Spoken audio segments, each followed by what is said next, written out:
6:04, Talk 107.3 FM, WBRP, mornings with Brian Haldane, off and running. Brian here with you, JP producing, starting you off at 74 degrees in downtown Baton Rouge. We got a busy show for you today. We got Franz in the house today, talking a little Liz versus Roblox. Oh, we're going to have some fun with this. Also, what's the state of the industry for oil and gas, and more importantly, pivoting towards carbon capture. Tommy Faucheaux is in our next hour. Nancy Landry is going to talk what I'm dubbing a reality show for voting machines. There's going to be demonstrations coming up for what's next in our voting world. That's next hour. State Senator Thomas Presley is going to join us in the 8 o'clock hour, and the folks from Volunteers in Public Schools in the 8 o'clock hour as well. But all that's way around the corner. Right now, we start you off with top stories and trending.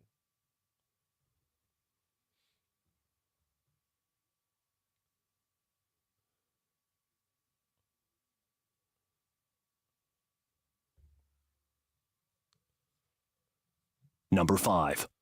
I'm not ready to breathe a sigh of relief just yet when looking at the tropics, but things are improving a little bit.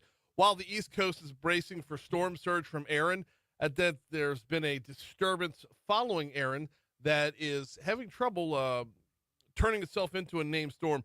It's still holding at a 60% chance of becoming Fernand and over the next 7 days, but it too looks like it's going to be steered towards the north a lot more and remain very, very disorganized. Now, back things up a little bit further, there is another concentrated areas of showers and thunderstorms located just off the Cabo Verde Islands. That's kind of the launching pad at this time of year off the coast of Africa. This one is at a 30% chance of becoming a named storm, and really way too soon to see where it's headed. Number 4. FBI officials are seeking assistance in identifying potential victims after a former gymnastics coach who worked at a Prairieville location for over a decade was charged with sexual exploitation of children. Sean Michael Gardner worked at Athletes in Motion in Prairieville from 2004 to 2014. Officials said they believe he primarily targeted children who utilized gymnastics facilities in his crimes. His charges actually stem from other places for now, but more victims may be stepping forward. Number 3. After a period of uncertainty over federal funding, national leaders have committed to paying for crucial annual inspections on Louisiana's levee systems. Last week, we talked about this yesterday with Congressman Carter. Looks like he got a little bit done here. Last week, the U.S. Army Corps of Engineers said it didn't have the money to do the inspections because of federal cuts. A week later, the money has been secured to perform inspections on the infrastructure that protects our state.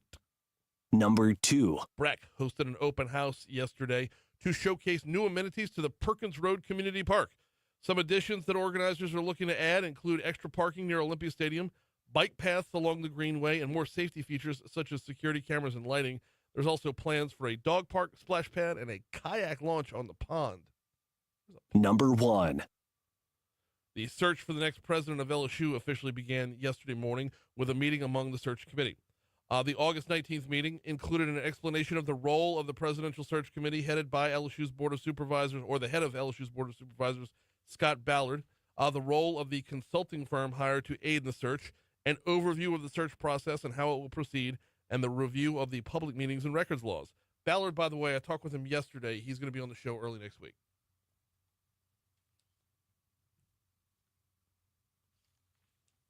What's trending? Well, support for Governor Gavin Newsom as a possible Democratic presidential candidate in 2028 has surged over the past 4 months, a new poll shows. Yeah, go for it. Yeah, bring it. Yeah. He won't be chipped apart by social media and everything else. Oh, go ahead. Yeah. That's your winner. Bring it on, right? Oh, yeah. He's a weird dude. A little weird. A little strange. A little bit. Well, another news, storm surge from Hurricane Aaron is having an effect on the East Coast. Mandatory evacuation to the Outer Banks. Yeah. Which I never really watched. I mean, I know it was on Netflix, but it was the same time as so many other things. So, yeah. Nothing? All right, fine. Yeah, no, it's going to be bad. Beaches up and down the East Coast, it's going to be 10 to 15-foot waves. Will there be sharks? Oh, will there be sharks? There will be sharks. And tornadoes? Well, if you put a shark in a water spout, you, by definition, get a sharknado. Well, believe it or not, our next story, we've got a shark-alligator rule this morning. A giant shark was reeled in during a sports fishing trip in Costa Rica that is being hailed as the first of its kind catch. What was the first? Well, the shark was orange. Telling you, And- the Trump effect is everywhere. I'm telling you. Okay, so no, have you seen the pictures of this Yes, thing? it's incredible. It- I'm looking at it right now. It's I don't know what kind of shark it is. So, from what I understand, it's a nurse shark. Okay. Whatever kind of shark that is. Which the nurse shark isn't. They're not mean. They don't hurt anybody. But 6 foot long. 6 foot. Yeah. Orange shark. Xanthism, Xanthism. That's the condition that it has Oh, that okay. makes it orange, and it is. It is just so strange looking. Seen up close, the shark had Huge. white eyes. White eyes with no visible iris instead of the I'm looking at typically it. black iris. I'm looking at it. Okay. It's a yeah. This is really I mean, fascinating. it is exactly as built. It is an orange shark. It looks like It's a sight to behold for sure. you know what? Who makes the goldfish? Pepper's Farm. Yes. That's the color orange it is. It's the goldfish orange. Yeah. Okay. Oh, you know what? Next year for Shark Week, Goldfish needs to come out with sharks. Oh, that would be Why cool. why are you giving these $1 million ideas away? You're right. I know. Like, you know why Just putting it out there. You know why you and I are not millionaires? Because we say things out loud for free. Right. Yeah. A lot. No. Oh man. Now I'm fired up. You know what? This idea is so good. I would be happier to see it in the world than to make money off of it. Just so long as it comes to fruition. The joy of watching your kids eat orange sharks and Orange knowing sharks. Yeah. and knowing nurse shark. Yeah. Right. I'm here for it. 611 Talk 107.3 FM WBRP. And you know where they would sell those goldfish / orange sharks? Mathern's. Yeah. Football season's almost here, y'all, which means tailgating is almost here, which means inevitably you're going to forget something. Whatever it is you forgot on game day, Mathern's has got you covered. Why? They're on campus. They're directly across the street from Tiger Stadium, and they're there every day, not just on game day. If you forgot something for tailgating, if you're bouncing around from tailgate to tailgate and want to pop in for a bowl of jambalaya and a cold beer, they've got you covered there as well. Or, and hear me out, this is kind of the pro move here, get your tailgate catered. They do all these things. Check them out at Matherns.com. Download the Mathern's app. Earn cash towards more groceries every time you shop. And don't forget on game day, the closest grocery store to Tiger Stadium is right across the street. It's Mathern's. We're going to go cut 8 and then cut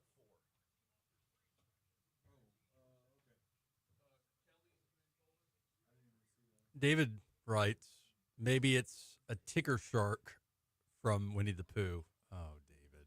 Oh, David. David.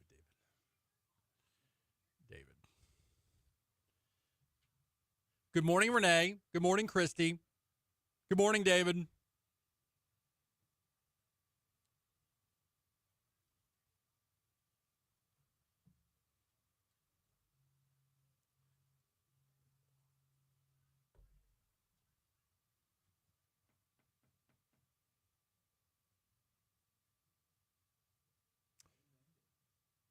So, pins are supposed to come out tomorrow.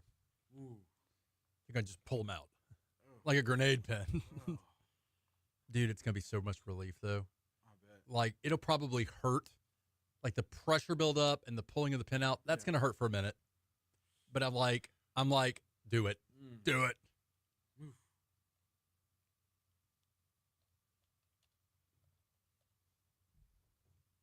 Yeah, I can imagine. Oof. Being able to finally bend it again, I guess. Just get a little bit of movement going. How long has it been? What, about a month? It's about a month.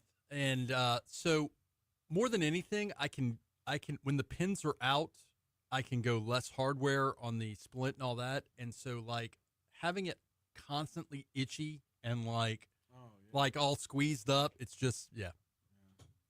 You know, Breck is building all these enticing parks to get more kids out there. Splash pads, places for kids to congregate. Yeah. You know, that's going to attract predators.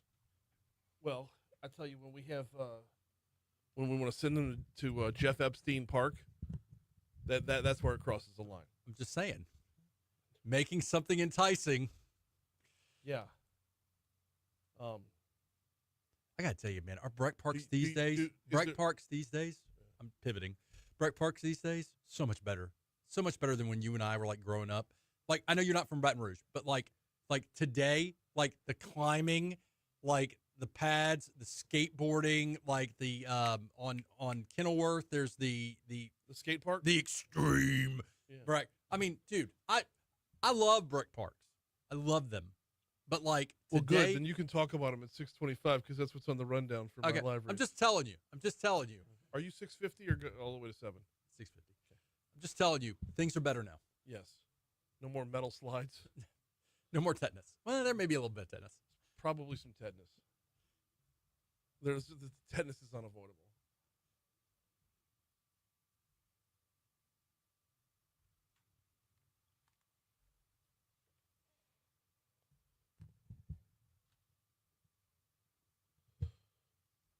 $6:15, Talk 107.3 FM, WBRP, mornings with Brian Haldane, rolling right along. Yes, we are counting it down to football season. In fact, we got just a week and 3 days? Is that it? Is that all we got left? Oh, my word. August 30th, coming up. Eagle 98.1 is going to be your home for LSU football as they are every single year, right down the hallway right there. Yeah, week and 3 days. We're almost there, y'all. We'll dial up our coverage a lot more next week to be sure as we get ready for game one. But since they are out there practicing and Coach Brian Kelly speaking to the media yesterday, let's get caught up. Let's start with if we could cut 8, please, John. What is Coach Kelly this far into camp, getting ready to pivot, the focus over to Clemson instead of just the LSU team? What is he noticing thus far? I've been really pleased on the things that you guys don't really pay attention to, and not in a disrespectful manner, but their details, their habits, how they come to the building, how they use nutrition the right way, recover. All those things are really good signs that we have a group that's mature and understands how to take care of themselves and prepare themselves for the season. I think the things that probably stood out or the things that stand out to you is the depth that we now have at wide receiver. I think we're seeing even more depth on the defensive side of the ball, in the back end of our defense. It is so competitive right now back there. And we really like the development of our end play. And those are all like tangible signs. The other ones you don't see unless you're here every day. But for you guys, tangible signs would be kind of what we talked about just a few minutes ago. I want to dive a little bit deeper into that defensive side. Talking about the depth on the defensive side, Brian Kelly elaborated. I certainly love the depth, right, that we really haven't had over the first 3 years. We're able to rotate guys in competitive situations, whether it's at the edge, defensive tackle, linebacker, safety, and corner. Those were positions that we were just trying to get 11 out there. And you can't really get a competitive environment when you're so thin there. And, through the roster management and development, both in terms of guys developing in the program and the portal, has put us in a much better position where we can start to see that depth is paying off in practice. And the depth is what pays off in the fourth quarter as well. I mean, when you're not spent. So, it's going to be fun.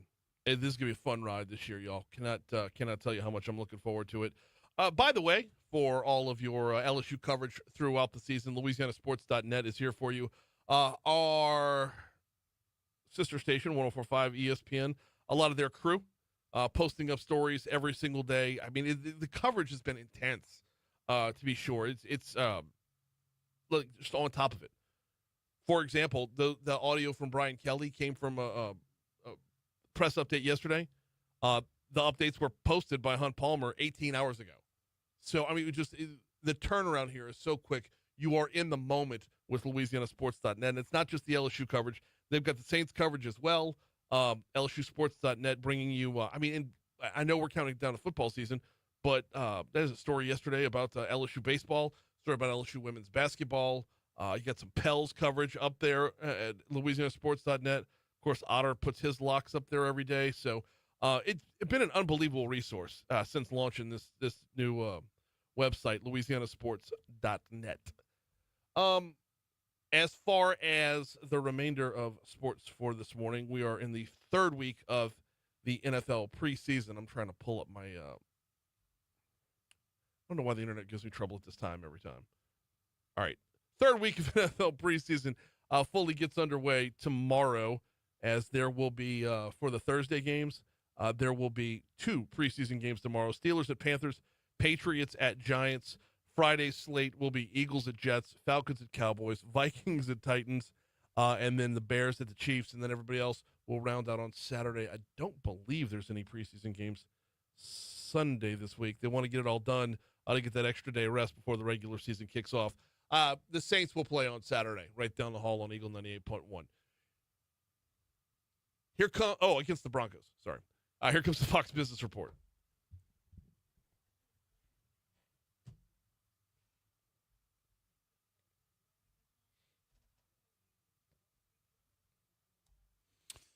So, continuing the theme of sharks. Yeah. I know we're past Shark Week, right? But, yeah. I made the mistake, that's the word I'm going to use, of watching not just Meg 1, but Meg 2. I'm not going to spoil Meg 2 for you, but a shark ate a Tyrannosaurus Rex less than 2 minutes into the movie. I didn't catch the second one. I need to catch get my all boy of into the that. second one, but I did watch the whole. Hey, morning, Christy. The second one's bizarre. The second one's a little bizarre. First one, okay, it's a shark movie. You know, like, if it wasn't, like, this is what got me. Like, a few minutes into the second one was the bad CGI. And I realized I don't really want to watch this. Because just bad, if we're starting off and, like, 5 minutes into the movie with really bad CGI, I can't do it. It's a budget thing, man. I know. I'm just like, I can't do it. I'll give it a shot. Like, I'll give everything a shot. But Jason Statham versus a shark. Statham wins. yeah. Hey, last time I watched Naked Gun and Weapons. Those two movies, back to back. So how did they address So the good. The new Naked Gun? Yeah. How did they screw address you. How was it? So good. How did they address the You O.J. know what- Simpson piece? What? How did they address the Well, you O.J. see that in the trailer. Okay, It's so just that's- like it's laid out in the Okay, trailer. okay. They're honoring their dads, and then they finally Okay. get to him, and he's just like, he looks at the camera, just like, Yeah, the new Norbert. Yeah, it's Yeah. Liam Neeson's looking at a picture of Yeah. of Leslie Nielsen. You know, I miss your dad. And then George Kennedy got Yeah. his Ed, and then Nordberg. He looks up. He goes, I will say this. I would probably rather watch it with probably like guys like you guys, because you guys would get certain references. There were times when I was laughing alone. I'm like, oh, nobody else thought. There was parts It's that was okay just to laugh. hilarious, It's okay to laugh alone. but it just went over people's Yeah. heads, and I'm like, oh, they don't get it. It's okay. I'm not the one. Like, right. it's them. Like, yeah, You feel like you have to explain. yeah. Yeah. Let me. But at the same It's time, like- that's so condescending. Let me tell you why you're stupid. Yeah, like, yeah, it's yeah. just- There were a lot of throwbacks to the first one and second one, but I was just like, it's okay. You guys, you don't get it. How old is Liam Neeson? That dude's still making like action movies. Yes, Uh, and there's no. a lot of action Oh. in this one, no doubt. Liam Neeson is. I want to say he's in his 70s. I could Yeah, be wrong. no Wrong. doubt. Here we go. No doubt. Starting off on I-12 westbound, coming into town from Livingston Parish, you're going to find some congestion back by Denham Springs, a little bit more up by O'Neill, and then even more in between Millerville and Sherwood. It does clear back up to lighter, getting from Sherwood all the way through the 10-12 merge. I-10 westbound coming in from Ascension Parish looks great. Once you get past the merge, you're smooth sailing through the city right now. Flipping things around to the other side of the river, that's where it's bad right now. Moving over to West Baton Rouge. Dadgummit. Give me a second. I-10 westbound's actually closed on the other side of the river right now. So when you get across the river, you're going to have to scooch up Highway 1 to get around it. I'm trying to see how far out it is closed. It's past 415, so 190 is going to be your route if you're heading westbound this morning. 190 is going to be your route to get around the closure on I-10 westbound. Our traffic update coming up in just a little bit. 10 minutes from now, hopefully Ray has some more information as to why it's closed. I'm just telling you that it is closed. Bringing it back into town, I-110 is looking good. Surface streets, look out for an accident up in up around Central. Well, no, Hooper at Plank, we got a crash in the roadway. And then traffic enforcement, Blue Bonnet and Nicholson. And that's your look at traffic from the Talk 107.3 Traffic Center.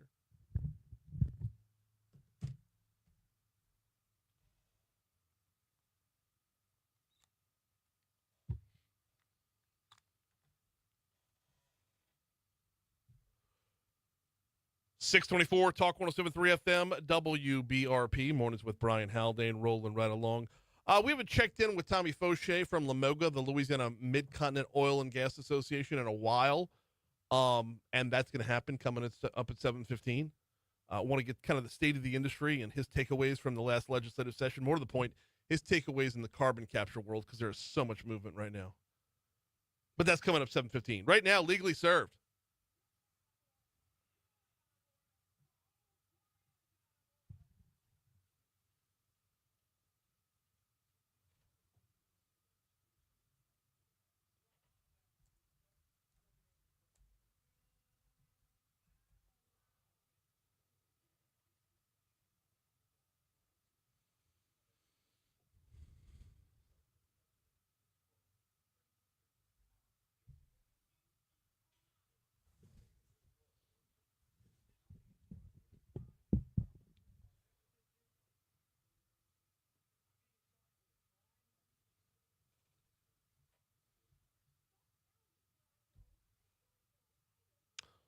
What you say, Franz?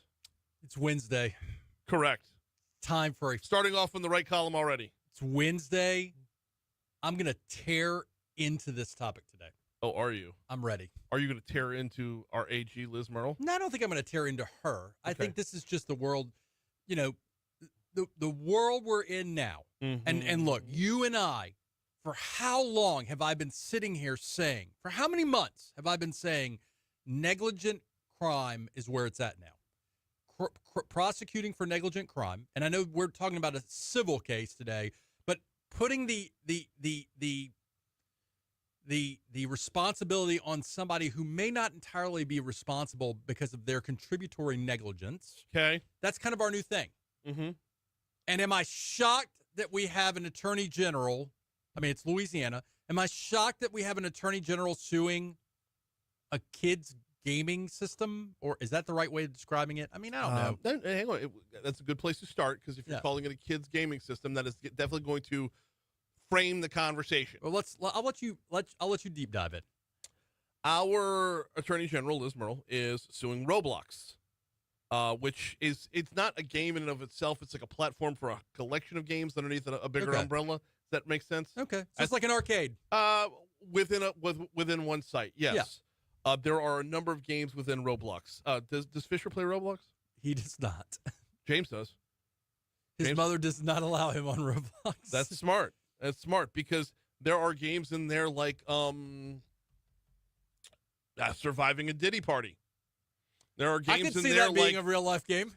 there are games like Escape to Epstein Island. Since I don't have a son or child playing on this app, let me ask you this. Are there parental controls you can put on there? Yep.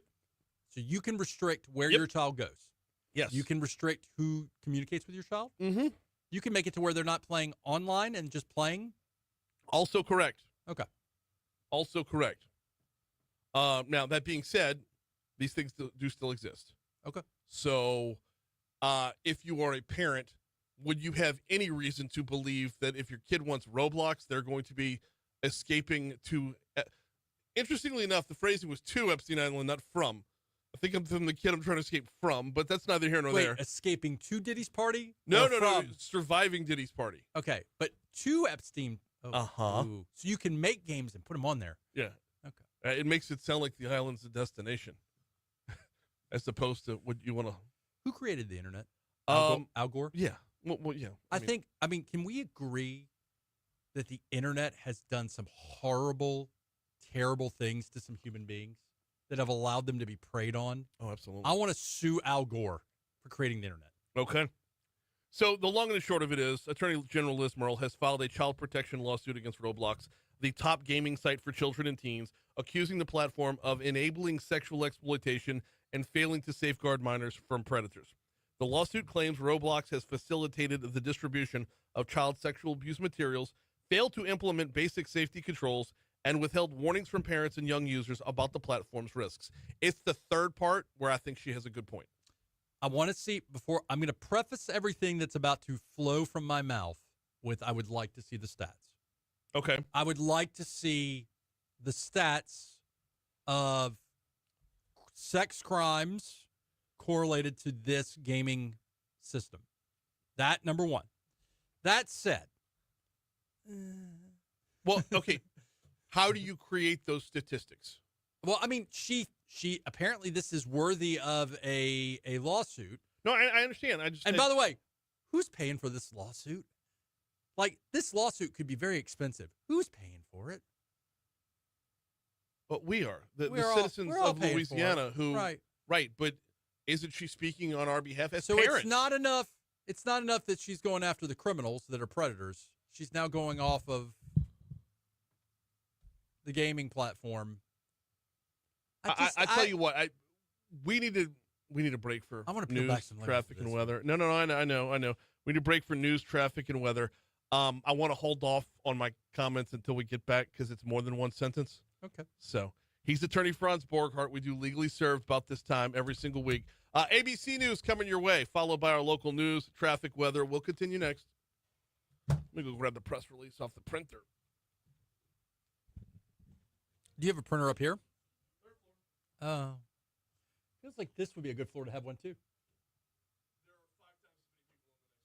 But one printer with Wi-Fi connection here would be helpful. Just saying. One printer on this floor with Wi-Fi connection.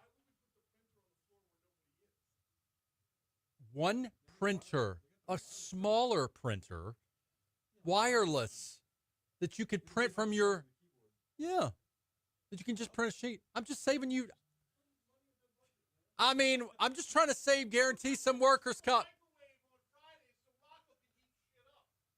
Okay, that he did have to do. That's sad. That's sad. That's no joke. That is true. That is true. Look, Franz, things are tight around here, okay? Things are rough. Things are rough, okay? I seriously was driving in today and I was thinking, who did create the internet? Like, who's responsible for www? I think you're right. I think it was Al Gore, right? I think was it Al Gore?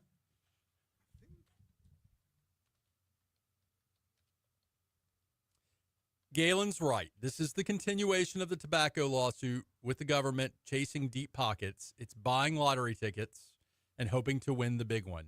Well, it's yes and no, Galen, because Roblox is probably insured. And so is this why our insurance rates are so high? These kind of frivolous lawsuits? It's like a car. Is she like a car? Is she like an ambulance chaser? I like me some Liz. I don't nearly have the disdain for Liz that I had for other AGs. I understand. Hey, Anna. Anna Haldane's watching. Oh, good morning, Mom. You don't say it with the same enthusiasm you say it with Christy. I'm sorry. So I have a office printer, like probably the kind of printer they have upstairs. And then I have a smaller, more personalized printer. And that thing's a workhorse. They've come a long way with Dude, printers, man. Like, I'll see some stuff like workhorse. And then getting the new ink cartridges, Yeah. like it's almost cheaper to just get a new printer. I mean, some of those ribbons are ribbons. Is that even the right word now? Used to be ribbons. It's toner. Toner.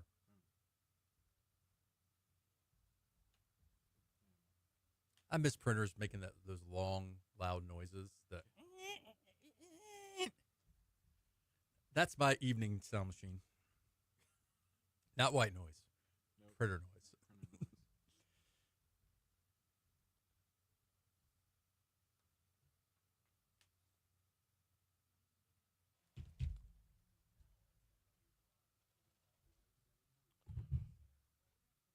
Condon never uses a printer.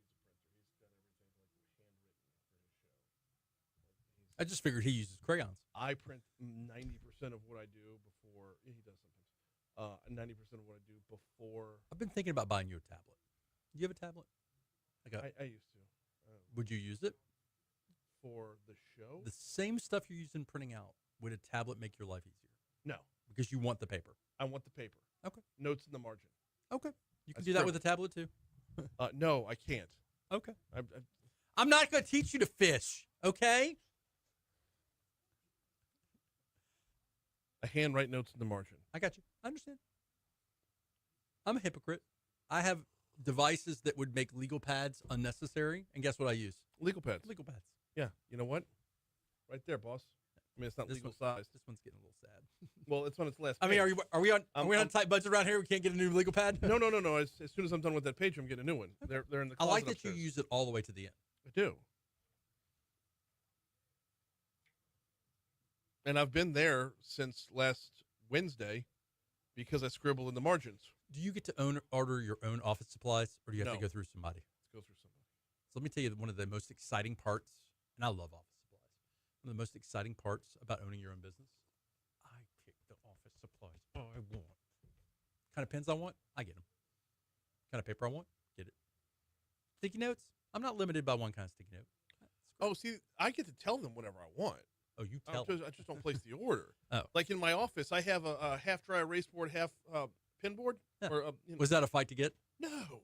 That was an easy No, one? told them exactly what I wanted. They said, go to the catalog, pick it out, and let me know. And Okay. it's that easy. Easy button. While you were gone, Galen made the point that this is kind of a tobacco lawsuit strategy, chasing deep pockets, buying lottery ticket, hoping to win the big one. He's not wrong. Have they put a dollar amount on the suit? I mean, you kind of need to. Well, no, she doesn't really need to. Where's she suing him? Federal court? 21st Judicial District. Oh, state court. Oh, my. So there may have been an incident there. There must have been an incident there. We are the first state to do this. Yeah. I like that we're trendsetters, trailblazers, pioneers, Create a game about it and put it on Roblox. chasing money. Liz the Explorer. So what's the game? Is like surviving Diddy's party? Is that I think that game is probably self-explanatory. Here's the thing, and Diddy running after the Wait, is that lube? whoa, whoa, whoa. Oh my gosh. steam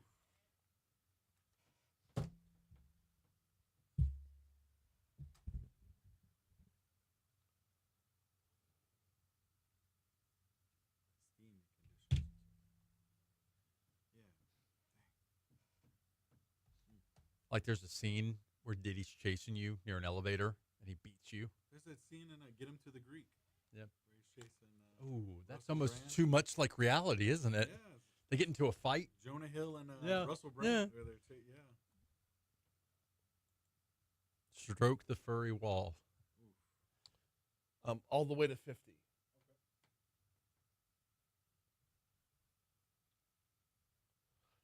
.637 Talk 107.3 FM WBRP mornings with Brian Haldane rolling right along. Legally Served continuing right now. We're in a weird world where things online are we're adapting to it as there are things in real life that have age requirements. Things online kind of in limbo right now as to what we're requiring an age to qualify for. Roblox is being sued by our Attorney General, Liz Murrell. Roblox is an interactive online gaming platform. It was launched back in 2006.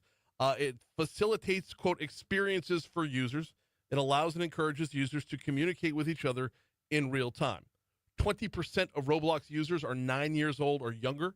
20% are 9 to 12. 16% are 13 to 16 years old.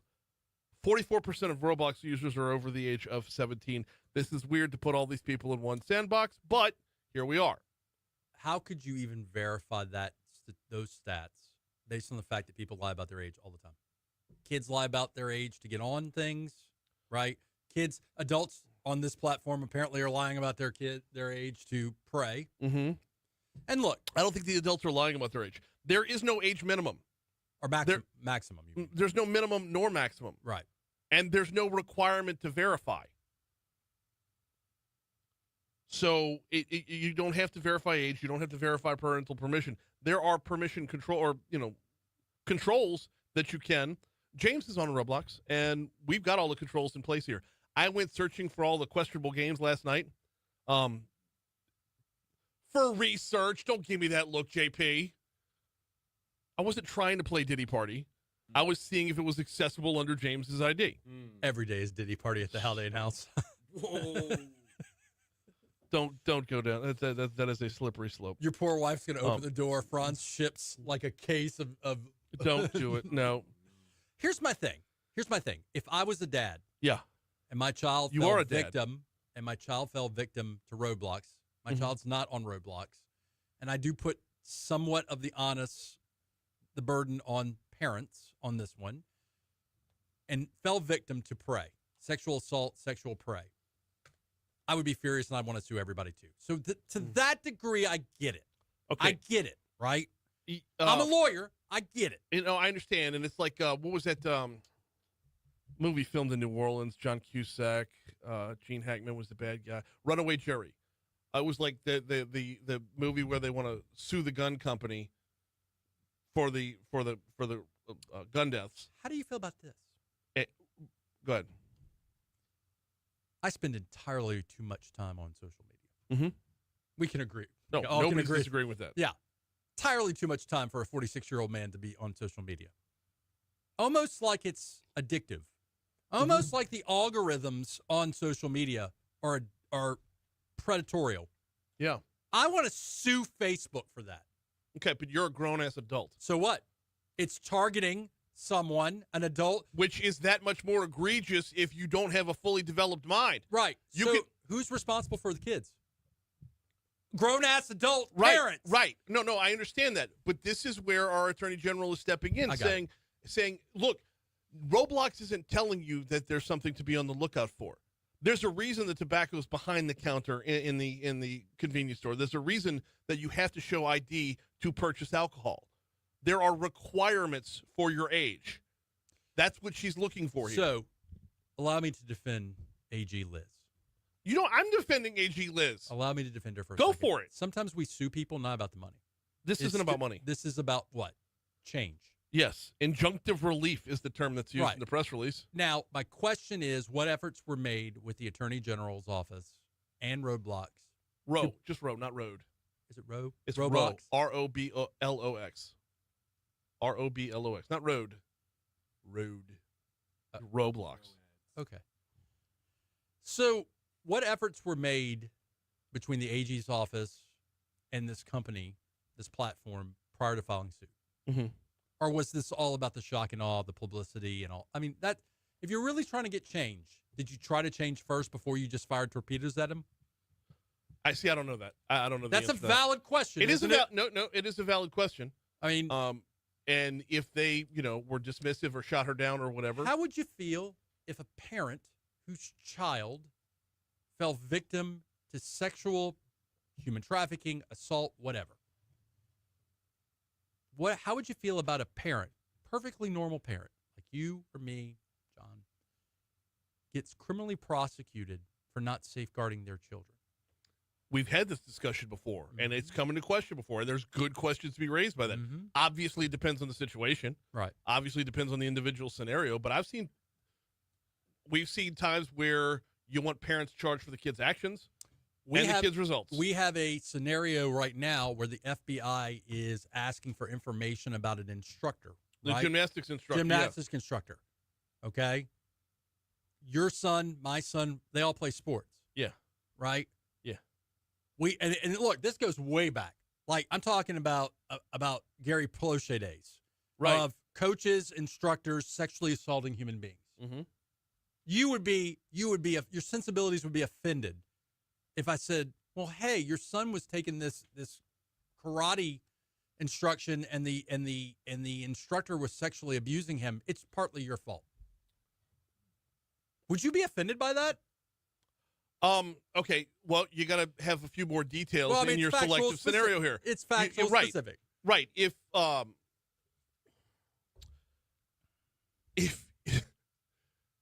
your karate instructor or gymnastics instructor is wearing like a I love Jeffrey Epstein t-shirt, it is kind of your fault. My son plays football. Yes. I have two options at football practice. I can drop him off and pick him up. Mm-hmm. That's option one, which many a parent do. Mm-hmm. True, false? True. Yeah, every day. And then there's the parents like me who are stupid who try to sit there and watch to kind of capture something their son's doing. Mm-hmm. Sit there the entire time. Okay. If I sit there the entire time and watch my son on the football field, odds are I'm probably going to prevent something befalling him other than football injury. If I drop him off and leave and something befalls him, he's assaulted sexually. Okay. Am I at fault? Here we go. Let's start with this. If it's run through a school system, if it's run through any kind of organized system, you have to have background checks on these coaches. Okay. This is part of my wife's job is getting these. You have to run background checks. They have to be cleared. So no, dropping your son off in the care of someone who has been vetted is not your fault. Okay. If you're signing a Fisher up to do like some kind of personal training and you're dropping him off in some random dude's garage, which by the way, gym or dungeon, right? By the way, a cave. The guy the FBI is looking for more victims on, the Sean Gardner guy. One look at him, not a gymnastics coach. Oh yeah, yeah. You remember the kid from The Sixth Sense? Yeah. What he looks like today. Oh yeah, he was just in Happy Gilmore too. Yeah. So my question for you becomes, and he also, I'm going to say something that's not popular in today's world. He also kind of looks the part. Yes, he does. But not victim blaming there, because he was attached to a larger name, a larger outlet. I like the fact that our Attorney General is trying to protect her citizens. Mm-hmm. That's part of her job. I like that. I don't have a problem with her. Like I've had with other AGs who are now governor. I don't have a problem with that. My question becomes, okay, and if we agree that it's not about the money. No, it's not. The only money they're actually seeking is attorney's fees. And costs. So, yeah. So when you talk about it's at the cost of the Louisiana taxpayer, no, it's not. Well, if they win. Right. What do you think the net worth of Roblox is? Roblox? Shares of Roblox Corporation have more than doubled this year and have advanced over 115% year to date. Now, the stock price did dip a little on bit. The announcement of this lawsuit. Well, and I'm assuming they're insured. There's a fair assumption there. So, Now, the question is how many of the other 49 states are going to jump in? Because Louisiana has traditionally, in these kind of lawsuits, worked with others. The bigger the class, yeah. You got to have a victim. You got to have a victim in each of the lawsuits. And I'm guessing, and you alluded to this, I think it was during the break, but you alluded to this based off of where this case was presented. Mm-hmm. That's Livingston, if I'm not right. 21st, I believe so. Livingston, Tangi. The lawsuit was brought in the 21st Judicial District of Louisiana. So I'm guessing if it's specifically somewhere that Liz isn't, because wouldn't it be brought up here instead, or in a federal court instead? Well, she's everywhere. Yes. Yeah. But why the 21st? I think she has. So remember, for some reason, libraries in Livingston, they like to. The AG's office likes to utilize Livingston. Well, also you also do want to. I mean, let's not mince words. You want a strategic jurisdiction where you can prevail with a jury pool, with judges. 21st is Livingston, by the way. Yeah. Look at the big brain on Franz. Big kahuna burgers. I'm just saying this. This will become a class action suit at some point. Well, other plaintiffs will jump in. Okay. Because she can't stop other plaintiffs. Because you know how it is with these plaintiffs' attorneys. They're going to be like, well, if it's good enough for the AG, I just got to find me a victim. Of course, we have this new law in Louisiana where if you're not over 50% liable, then you kind of have some restrictions. Is that for traffic? I don't know. Is it just cars? I thought it was. I mean, I'm It not has to do with auto accidents. Why didn't she go to the legislature and try to make a law? Wouldn't that have been cheaper? Cheaper? First and foremost, it would not have been quicker. How do you know that? Because we're not in session right now. And you're not going to call a special session to write a law for this. When did this assault happen? happen? By the way, even if she does, when did this assault happen? I don't know. Even if she does go to the governor and say you need to call a special session so we can make this illegal, it doesn't change anything except the nature of the lawsuit that she's going to have to eventually file on a criminal side instead of a civil side. Because our governor never calls special sessions. Not for something random like this. So it's random. No. From a legislative perspective, yes. From a legislative perspective. Stop lawyering me, Franz. Well, because you're just reaching. You're just reaching. I think that Even if you don't have Roblox, you've got to stretch Armstrong in your argument. Listen to me. I love lawsuits. I know. I don't have a problem with people suing people. Right. The problem is where I'm shocked at is there's not more of a. There's two ways of changing things. We can change it legislatively, or we can sue the Jesus out of people and try to get that lottery ticket. Here's what the injunctive relief is being sought. Engaging in any activity in violation of Louisiana's Unfair Trade Practices Act, so there already is a law, representing that Roblox has adequate safety features. They want safety features built in. Restitution to the state of Louisiana, attorney's fees, all additional civil penalties allowable under law, and all additional damages allowable under law. I'll make you a deal. Okay. I'll make you a deal. If they settle, it's a push. If it goes to trial and the AG wins, I'm taking you to dinner wherever you want. Wherever you want.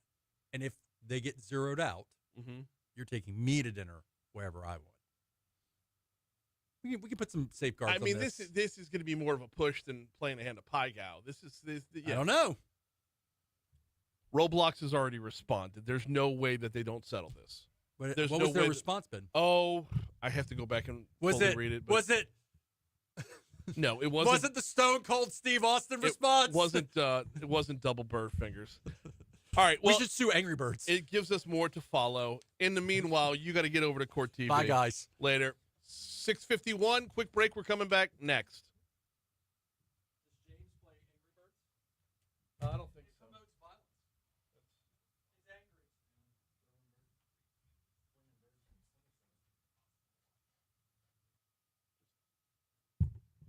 He's angry. Freaking Stretch Armstrong over here.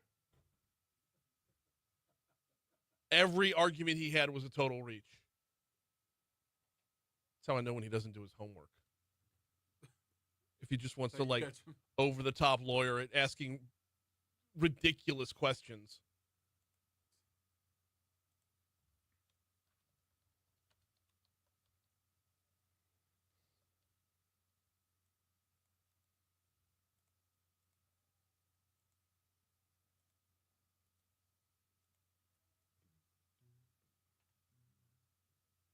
Haley Joel Osment. That's the name I couldn't remember. Yeah.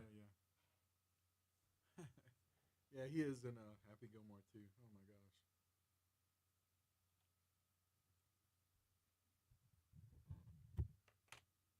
He has a big role in that movie too. Oh man.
Oh, I guess I need something here, huh?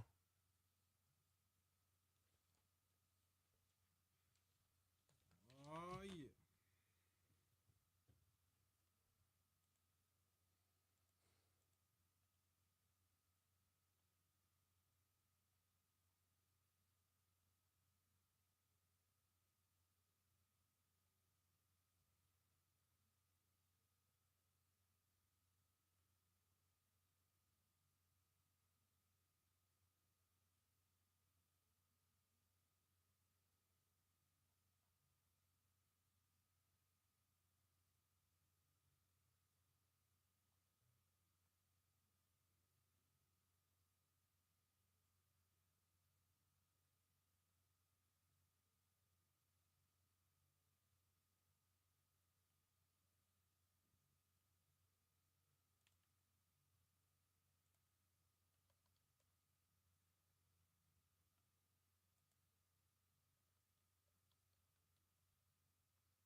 for this segment or no?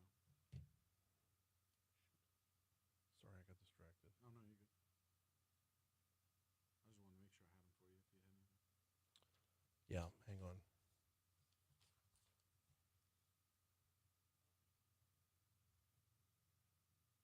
Four, 5, and 6.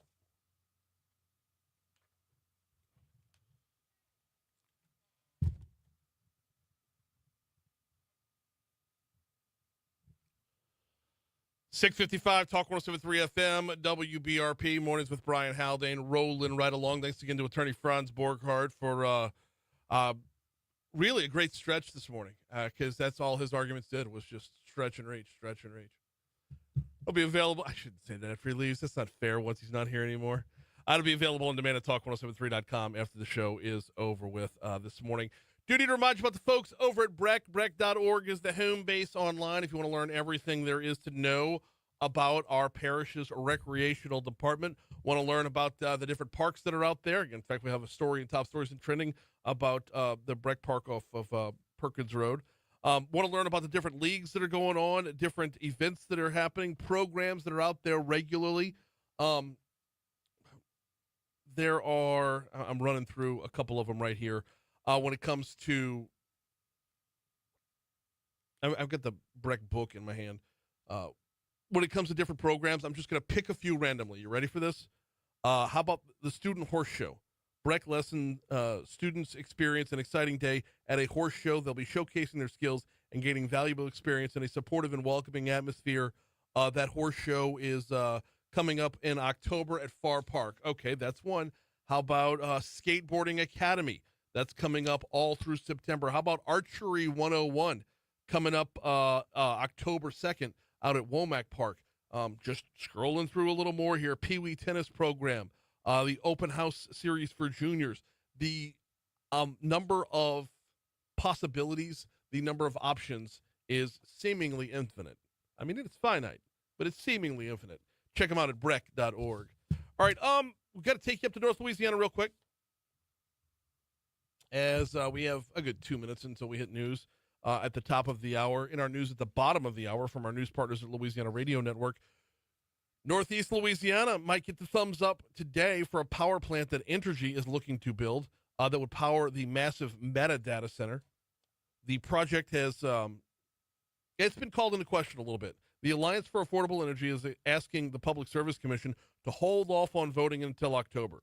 Executive Director Logan Burke says the project will benefit one company while everyone else gets to pay for it. Louisianans are going to be left footing the bill for billions of dollars of new infrastructure, including power plants and transmission that will only serve a data center in North Louisiana. Nope, not entirely true. It will serve the people who work at the data center. It'll support the businesses around the data center that the people that work at the data center will frequent. It'll support the real estate market where the people who work at the data center will be looking for homes. We always find a way to stand in the way when we want to grow in this state. We always find a way. Commissioner Mike Francis says most stakeholders appear to be on board with the plan. So why push things back until October? Knock it out now. Francis says having the Meta data center will benefit everyone in the long run. It makes Louisiana more stable. It's more attractive for other businesses coming in. More volume means a safer, more reliable rate for Entergy ratepayers. Now, what about back to the Alliance for Affordable Energy? What about on the flip side? Long-term, short-term risks, what do they got? In the short term, the cost on our bills and reliability of our electric grid. In the long term, we will be left paying billions of dollars for infrastructure that no one ever asked for. Well, no, we all asked for it when we wanted Meta to come to town. See, that's the thing is that when you want new jobs, you have to build out around it. And oh, by the way, building out infrastructure within the grid doesn't weaken the grid. It's the other way around. This would make it stronger. Hour 2 is next.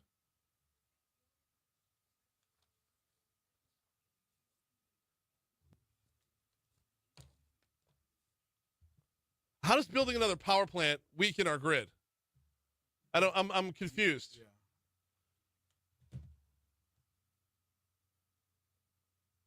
How about no? Multiple states are suing TikTok, alleging the social media giant preys on young people with addictive algorithms that trap them into becoming compulsive consumers of its short videos. That's a whole other thing. Being a dating site for sexual predators is not the same thing as watching too many videos.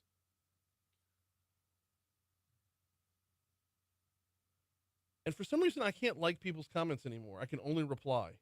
I saw Facebook did change up how the reaction. They switched it up with the reactions on Facebook. I don't know if that's some kind of upgrade on their part or what. Upgrade or update or whatever. But yeah, I noticed the same.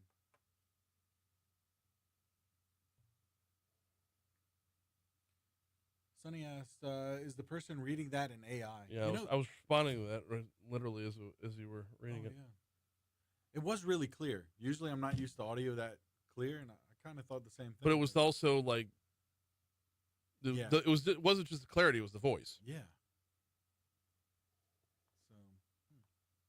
So, might hear more of that.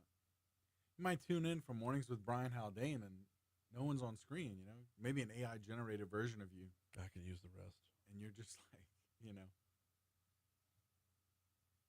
the listeners wouldn't know the difference. Like, that's the world we're talking about. I know it sounds insane, but that's the world we live in.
Good morning, Leanne.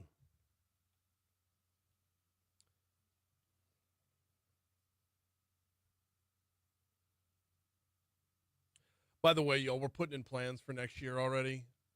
And there's going to be some changes coming after the first of the year. And y'all don't know how much it's killing me not to be able to talk about them. But if y'all remember when we first launched with Moon, we were doing the lunches. That's going to come back. Fewer and farther between. And neither Moon nor I will be the headliner. There will be a third party involved.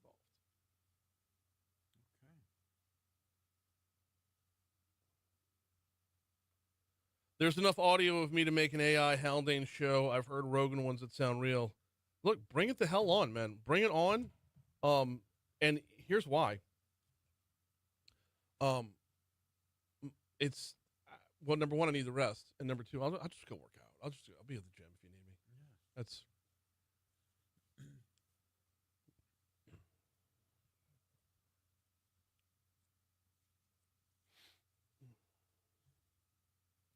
I got in 40 minutes at the gym yesterday. That's not enough time to do diddly. I know that sounds, a 40-minute workout's pretty good.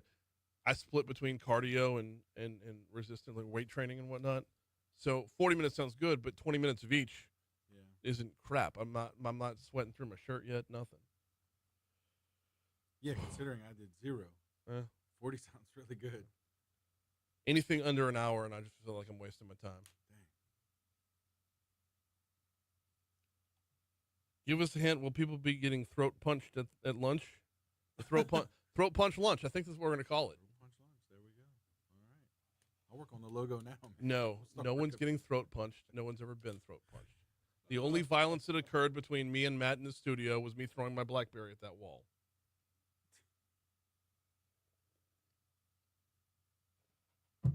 he laughed at me so hard when I did that. He was in here?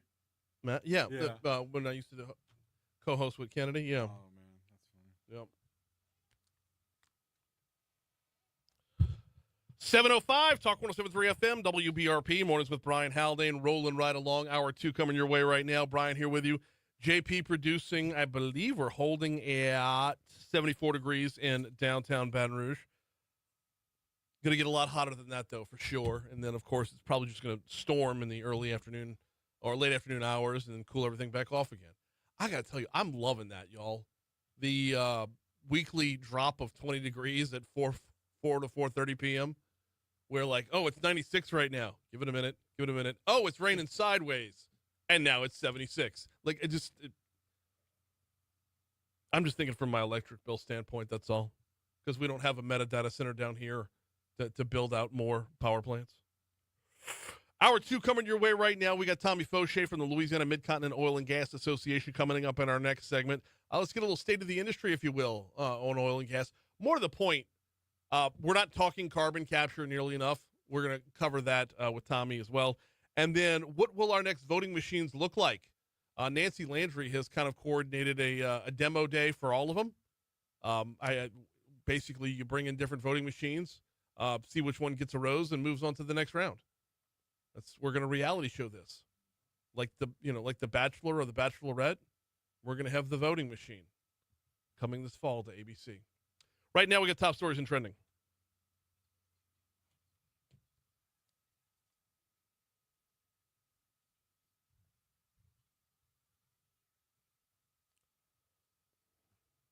Number 5.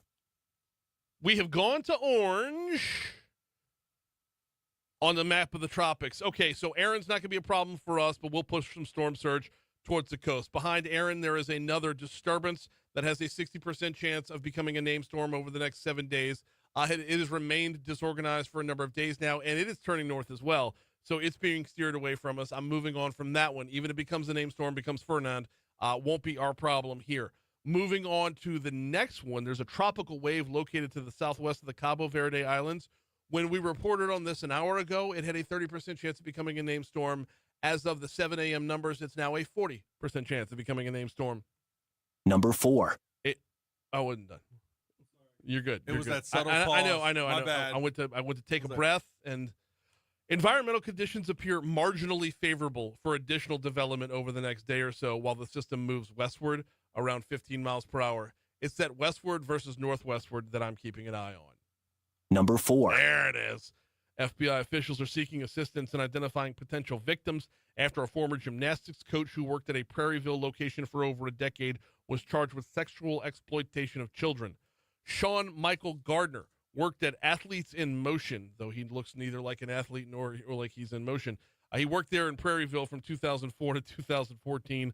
Officials say they believe he primarily targeted children within the facilities, targeted them for his crimes. Now, it's worth noting, his charges stem from other places right now. That's why the FBI is looking for more information.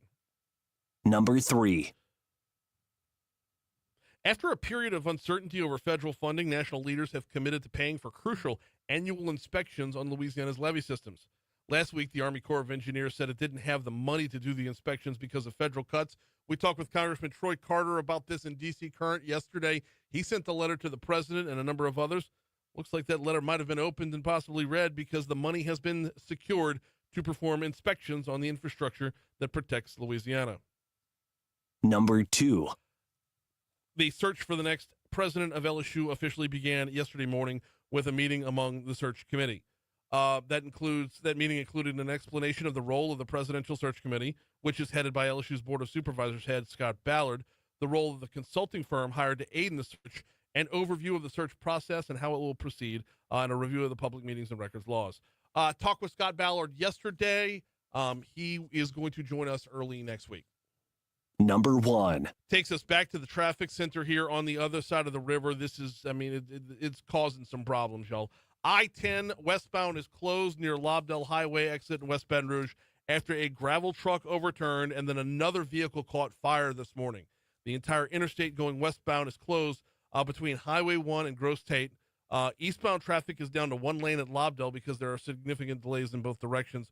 West Baton Rouge deputies, first responders, all responded to the scene. Motorists should use Highway 190, US 190.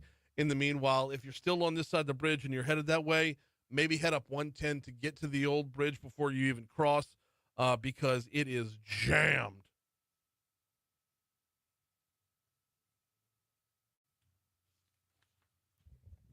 You see my hesitancy there? No, Just I kinda waiting, like- know. I threw you off your game. I know. But like- there was a longer story, and it had just happened. The Yeah. 7 o'clock numbers had just come out. Oof. Yeah. Well, support for California Governor Gavin Newsom as a possible Democratic presidential candidate in 2028 has surged over the past 4 months. A new poll shows. Surprising, right? I don't know. I don't know if it's surprising, because I know he's a whack job for sure. But who are you going to run out there this early? Yeah, It's anybody you run out there this early, you are going to run into the problem of, first and foremost, we're just coming off an election where we had Kamala Harris was the candidate, as Kamala Harris was a Democratic candidate, and she was a forced candidate. Nobody got to pick her as the top of the ticket. Everybody picked her as the bottom of the ticket on the Democrat side. Because the best thing the Democrats had to offer last time around was an octogenarian. So anybody you roll with right now is going to be like, if you're so good in 2025, where were you in 2024? So he's got the polling behind him, to be sure. And I think we're so far out. I don't know that you could put a whole lot of weight in anything that's this far out. Oh, yeah, for sure. Well, storm surge from Hurricane Erin has having an effect on the East Coast right now. So that's some other news. Mandatory evacuation in the Outer Banks, for sure. Now the storm is not expected, like the eye of the storm, the center of the storm is not expected to make landfall at all. But they're going to feel effects today and tomorrow. For sure. Yep.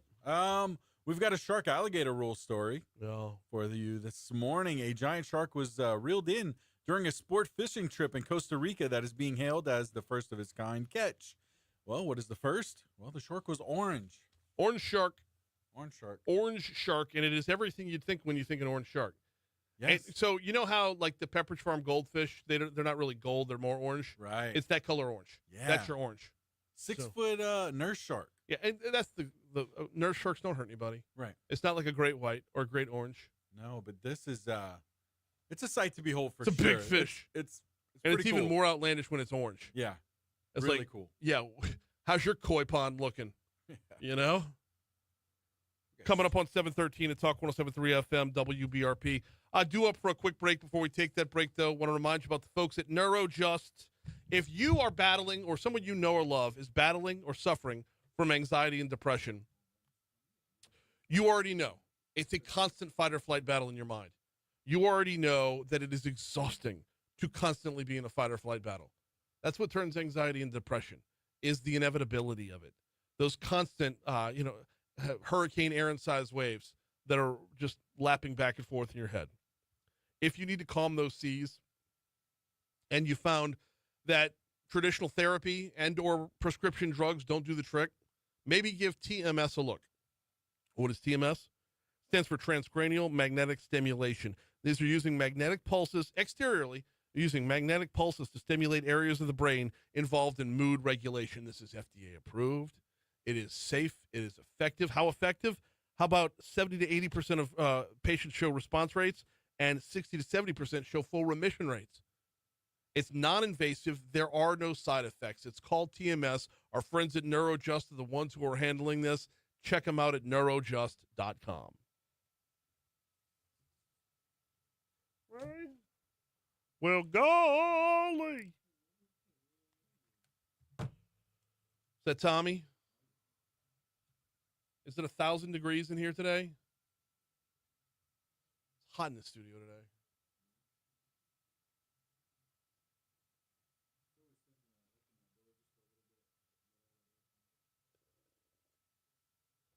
I'm about to.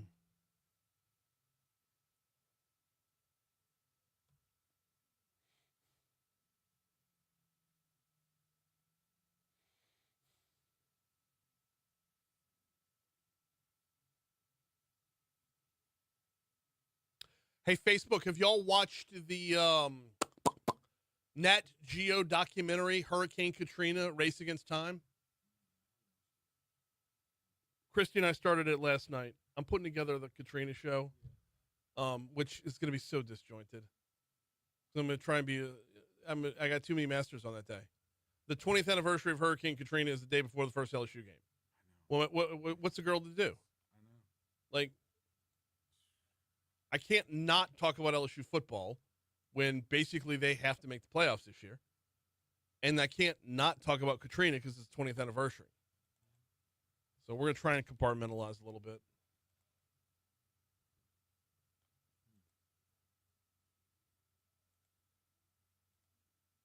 Anyway, Ed Bush in the documentary is going to be coming on as part of our Katrina show.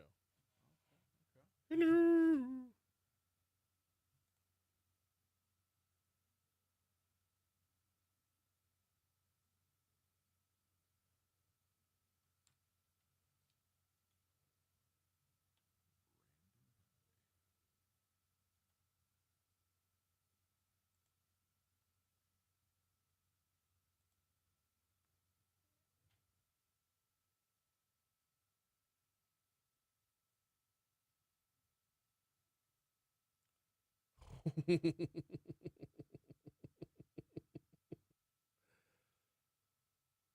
Oh.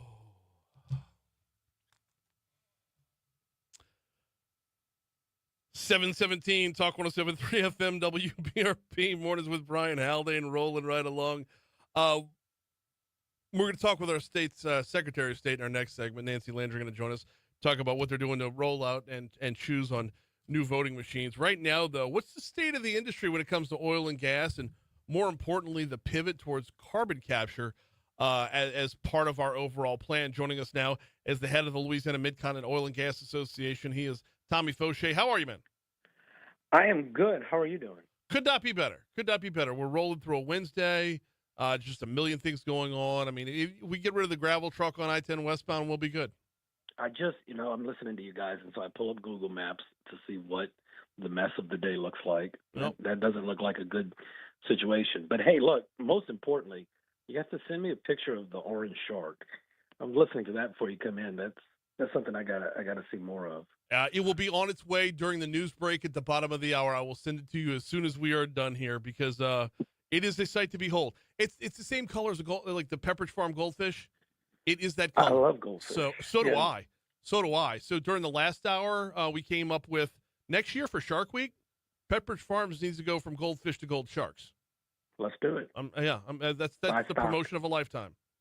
So, state of the industry when it comes to oil and gas right now. There's a lot going on in the world. There's always repercussions back here at home. How are things? I think things are good. Look, let's start in the world because I've actually gotten this question a few times in the last couple of weeks.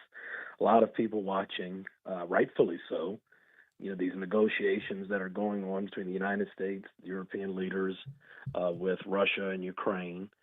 President Trump obviously putting a lot of emphasis, thankfully, on trying to resolve that conflict. Of course, we've talked many times on your show about the role that the United States and Louisiana in particular are playing since the Russia-Ukraine war started a few years ago, particularly when it comes to supplying natural gas to Europe. Europe, for a long time, depended on natural gas being imported from Russia. Louisiana, which continues to invest, I feel like once a week we're hearing an announcement about more investment, increases in capacity from all of my members who are in the LNG export space. Louisiana gas and LNG companies really stepped up in a big way a few years ago to help, support our European allies after the war started. And so that has continued an increase. And so the question I've received a lot is, if President Trump can help broker a deal that brings to an end the war between Russia and Ukraine, what does that mean for LNG exports in the United States, particularly Louisiana? And I think what we have been telling people is it's not going to slow anything down. One, these things don't right themselves overnight, even these international conflicts. Two, I think, there are long-term contracts with European countries, Asian countries, to supply that gas, and the need is just so great around the world, particularly in Europe and Asia, for low-cost natural gas. That I think that even if the war ends, and look, we want the war to end, obviously. Mm-hmm. I think the supply, the flow of U.S. gas, Louisiana gas via Louisiana LNG exports continues. But that, just LNG itself is really a bright spot. And I think, the world energy demands will make sure that stays the same. Oh, no, absolutely. And as energy demand is increasing everywhere anyway, so if not there, then somewhere else. I mean, there That's will right. be it will be filled in. But Tommy, so has Louisiana's exporting of LNG, it has risen over the last couple of years because of the war, right? That's right. Okay. And I think, okay, go ahead. I was going to say, is there worry that we would be used as a bargaining chip to get out of the war as they move the pieces of the puzzle around to decouple this war but maintain their economies over there? Could our LNG be collateral damage in this? No, I don't think so. Look, I think one of the great things that has been consistently coming out of Washington since the president resumed office in January, he's not giving up on American energy dominance and America's energy role when it comes to supplying energy around the world. And I think that is still a top priority. And I'm confident that we will continue to see a great demand for American energy, which you cannot talk about American energy without talking about Louisiana energy. No, absolutely. They are synonymous, to be sure, completely inseparable, and that's a good thing. We got Tommy Faucheaux from the Louisiana Mid-Continent Oil and Gas Association on with us. Pivoting from the Russian into this, the rest of the world, we are seeing that increase as well. Are we evenly distributed everywhere? I mean, look, I think it depends, right? You have, we're producing a lot more oil domestically for domestic consumption. Mm-hmm. We've talked often about energy independence, and I think we're clearly headed more into that space. You look at some of the provisions in the One Big Beautiful Bill that passed earlier in the summer. There's a lot in there that helps provide predictability for Gulf of America leasing, something we didn't have only a year ago. There was a lot of concern during the Biden years about what the future of offshore leasing looked like in the United States.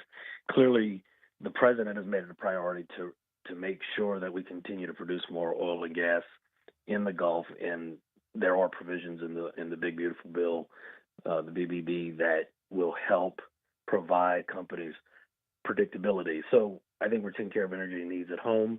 And of course, look, we have a lot of companies that operate and call the state home that have, different contracts with other countries and manufacturers, both in the United States and around the world. And so I don't know how we would define evenly distributed, but I know we're playing in a big way in many, many parts of the world, and obviously here at home.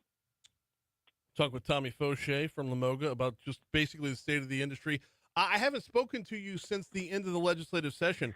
Anything big good? I know it was a lot. We were heavy on the insurance front, but we were also heavy on the carbon capture front. What were your takeaways from the session? Yeah, look, it was a wild session.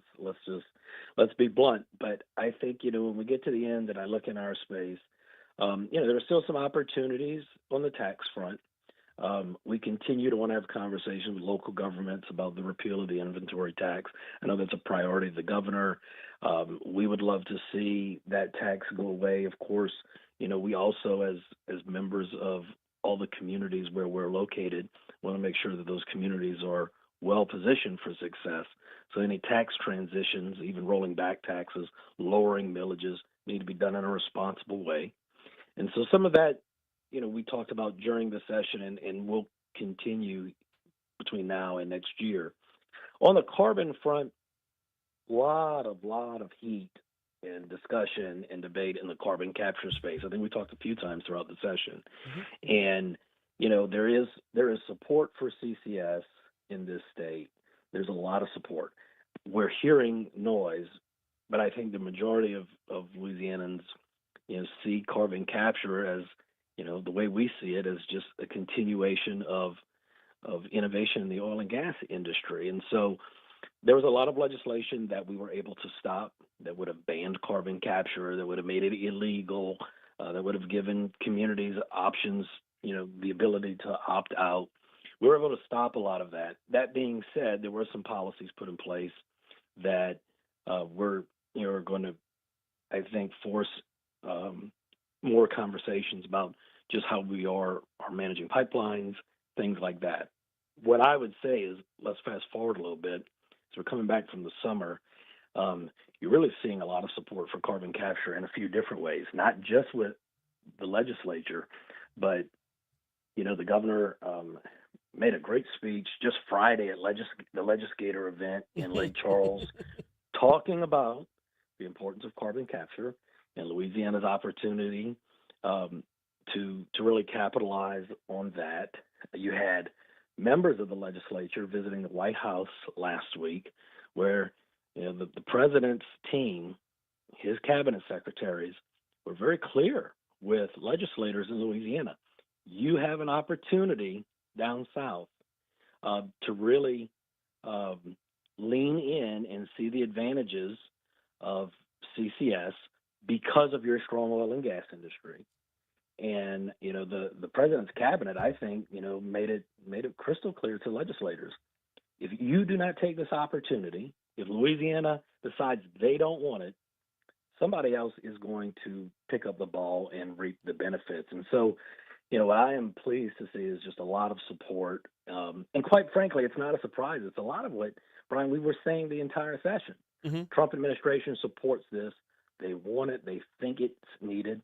They see Louisiana as a bright spot for that opportunity. And so I am feeling good about what is happening there, because it is an important part of our overall oil and gas industry, and just another place where we can see success, just as we are seeing offshore and in the LNG space. Legislator was eye-opening for me on the carbon capture front, and tell me if I'm walking down the wrong path here, Tommy. Tommy Faucheaux from Louisiana Mid-Continent Oil and Gas Association is our guest.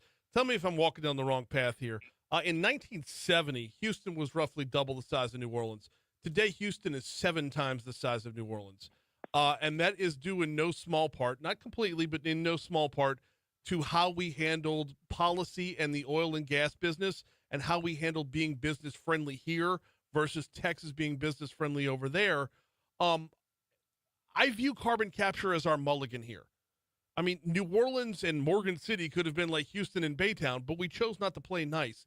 If we choose that again, I feel like we're going to boost up Texas, because they're once again boost up Texas, redouble their efforts, and they're seeking the same primacy that we already have. Like, we have a head start in the race, and we want it's like we have a want to jam ourselves up. Look, it was a few years before my time, but right, we hear a lot of the stories. All you had to do was go from one end of Poydras Street to the other in New Orleans, and you had these large high-rises that represented all the world's largest oil and gas companies. One of them was literally one shell square. That's right. And they, many of them moved those offices eventually to Houston. I think CCS, along with everything else we're doing in the industry, Louisiana does have some opportunity to kind of gain some of the ground that it did give up, decades ago. And, that's, I think, something that, we really, really need to take note of, because you're right. Look, on the CCS front, Texas is waiting. They would love the opportunities to come their way. And, we in Louisiana have a moment, and I think we're seeing really just a whole of government, whole of industry approach. The industry wants to invest. We have support in Washington. We have support right now in Baton Rouge. I'm going to the West Baton Rouge Chamber today to moderate an industry panel. We'll be talking about all these opportunities. The governor is going to be, I think, in Donaldsonville today with Secretary Bourgeois. He's going to be talking about CCS and all the industrial opportunities that come with oil and gas refining and petrochemicals. We're all wanting it. And I think there are a lot of people in Louisiana, 306,000 people in our industry, in this state. They want to grow. They want opportunities for their kids. Let's not deny that, because we get caught up in some of the silly debates. Yep, and the silly debates coming from a very small minority of folks who are just really, really loud. In the meanwhile, we don't catch up often enough, and I only covered about half of what I wanted to get to. Let's get you back on real soon. Sounds good. He's Tommy Faucheaux from the Louisiana Mid-Continental Oil and Gas Association. Always appreciate the time. Thanks, Brian. Thank you. 7:30, Talk 107.3 FM. Time for us to check news, traffic, weather. Nancy Landry is next.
Hell yeah. Bo Snerdley. I'll be listening.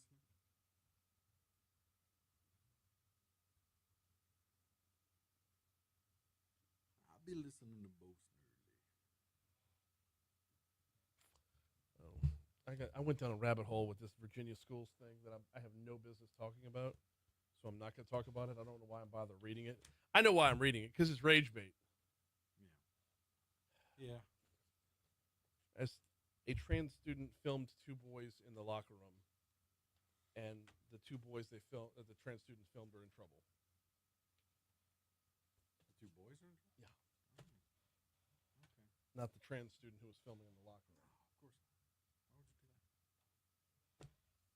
I want to be all inclusive, bro. We don't want to discriminate, bro.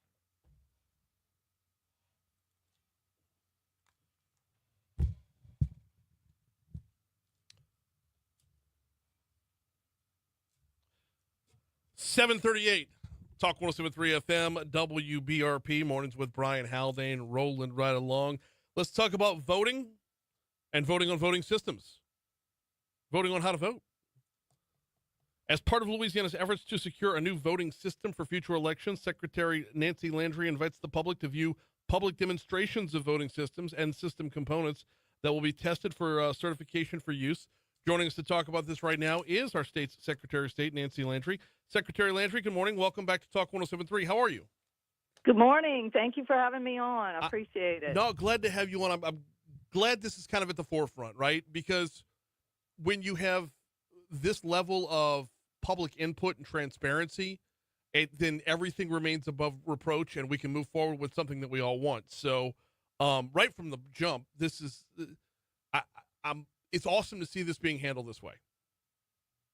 Well, thank you. This has been the most transparent procurement in state history. It's also, unfortunately, been one of the longest procurements in state history. Yeah. And so we are in year 3 of now a 4-year process. And we're excited that we have reached this point. We've promulgated our state standards.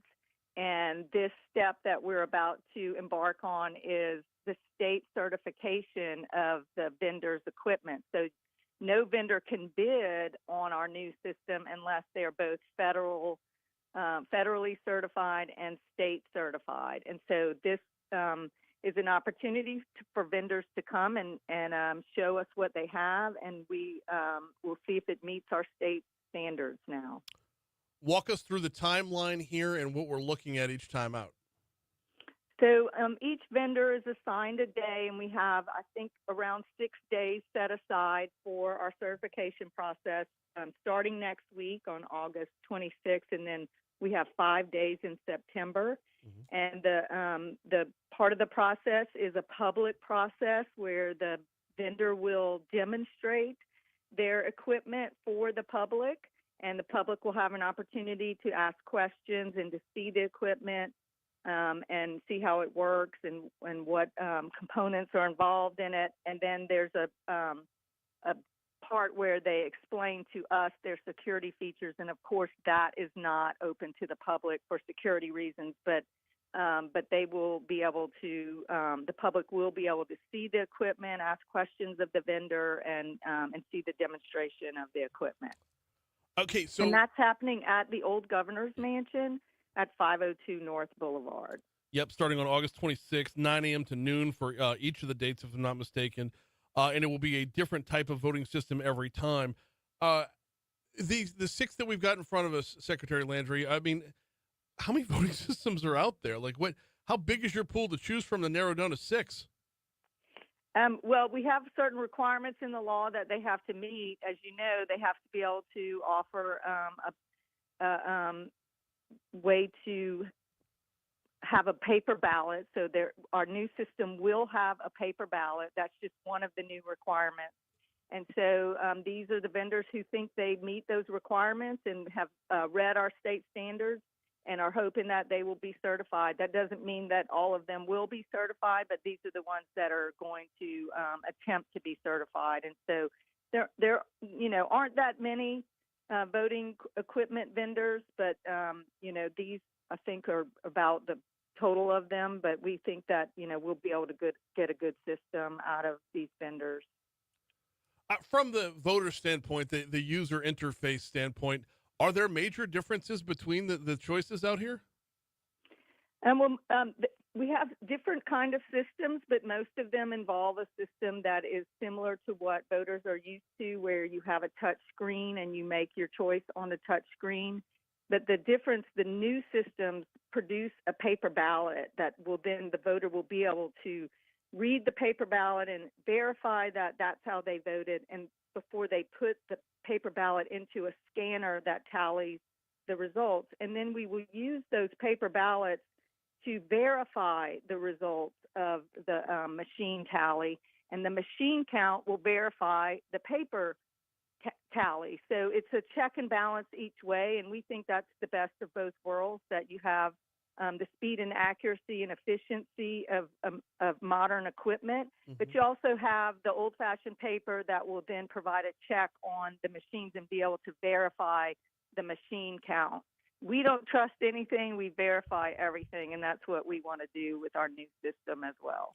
We're talking with our Secretary of State, Nancy Landry, about the upcoming demonstrations of different voting systems that'll begin August 26th, 9 a.m., Old Governor's Mansion. They'll have follow-ups on September 9th, 11th, 15th, 16th, and 18th before we're done with all of them.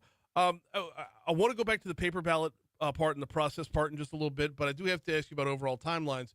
There's no way this is going to be for this year's elections, right? This is for next year. This is for next year, correct. We're hoping to pilot a program next year with our new system. We hope to have a contract in place by the end of the year.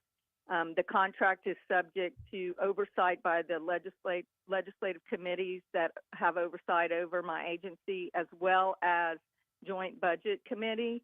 And so there's still a lot of steps to go through, but we hope to have a contract in place by the end of the year that we can begin a pilot program for next year. Okay. And then we'll roll out to more parishes after that. Okay, so the rollout won't be everybody. Right. The rollout we roll out to a small, medium, and large parish first to make sure everything's going the way we want it to go and see if we need to tweak anything, and then we roll out to more parishes. That's usually how a new system is implemented. What happens to our old machines? Our machines are so old; they're over 35 years old. Yeah. They don't produce an auditable paper record, which is just really critical now, and that's something that's best practices, and that's why we really want to move this along and get a new system that produces a paper ballot so we can audit our elections. So I would imagine that our old machines will just be junked and sent to the landfill. We may have a few that we keep in our archives for, historical reasons, but they're basically not being used by any other state or county anywhere in the country now because they're so old, and so I don't imagine there's any use for them. You can't even get parts for them anymore. That's how old they are. And so that's why it's really critical that we move forward and get a new system, and why we've been pressing forward in this procurement like we have been. Look, I'm 48 years old. The voting machines we have that's been my entire voting life has been in these voting machines. And I remember when I first registered to vote, it was news that they were kind of they were the forefront. That was the latest in technology at the time. And now we look back on it as technology has advanced so much. They are rather antiquated at this point. It's gonna be different. Right. It's definitely gonna be different because I'm used to, you fill out the ballot, you hit the button in the right hand corner, and then you pull back the curtain, make a dad joke about jiggling the handle, and move on. It won't be too different. I mean, the big difference is that they'll be more secure because they will produce a paper ballot that you will be able to verify your vote on, and we will be able to use those to conduct audits after the election and to make sure that and verify the machine tally. But we still will have results on election night. We'll still have all the security measures that we have in effect, and that's what keeps our elections safe. It's not just the equipment. It's about the policies and procedures and the people. We limit who touches our machines. We limit who programs our machines, and also the physical security. We do not ever connect our machines to the internet, and they're kept under lock and key and sealed with tamper-evident seals. So there's many things that go into keeping our elections safe and secure. It's not just about the equipment, but we are very serious about having a secure system. And so part of that now is that they have to meet the federal and state standards, and this is what this certification process is about.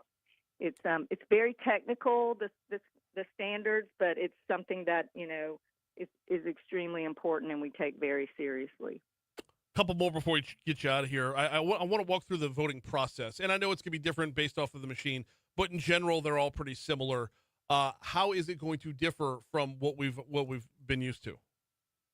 So the law allows now you can request a hand-marked paper ballot, so that'll be an option, and we'll have a ballot on demand option under the new system, and so you'll have some people who want to vote that way, but the other way is with a ballot marking device where you'll go behind a curtain like you're used to, and you'll touch a touch screen, and then it will then spit out a paper ballot with your votes on it that you can verify, and then you take that ballot and you put it into a scanner, and that then is dropped into a locked box, and those ballots are kept under lock and key, and they'll be used to audit the election. After every election, we'll be conducting an audit.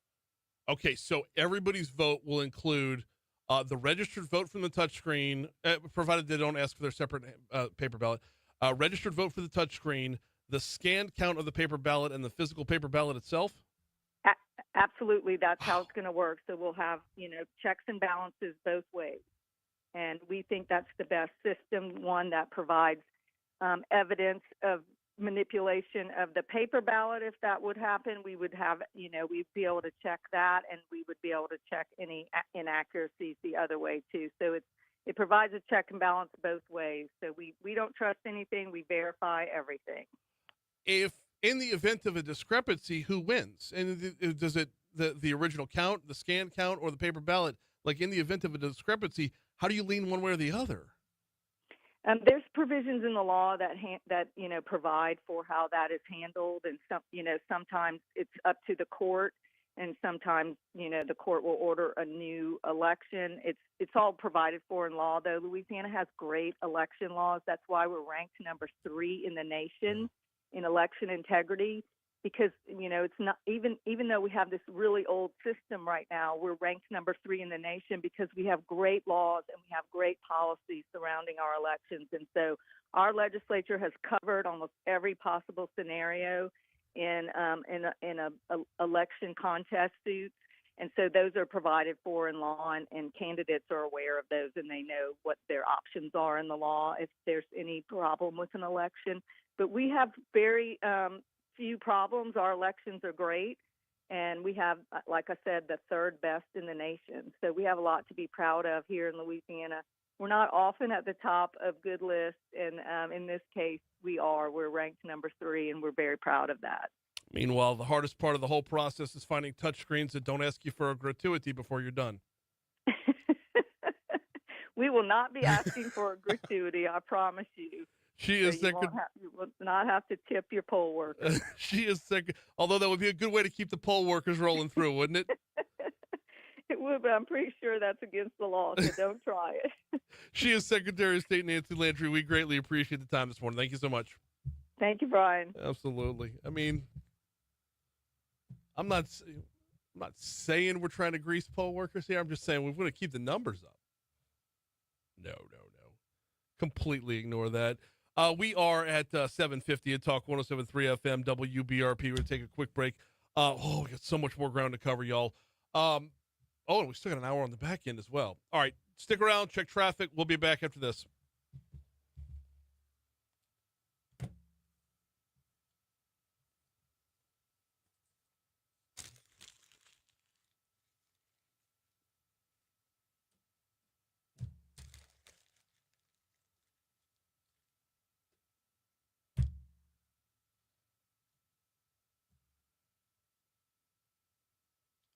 Walk into your polling place, peel off a couple of 20s, just go full Rodney Dangerfield here. Keep it fair, all right?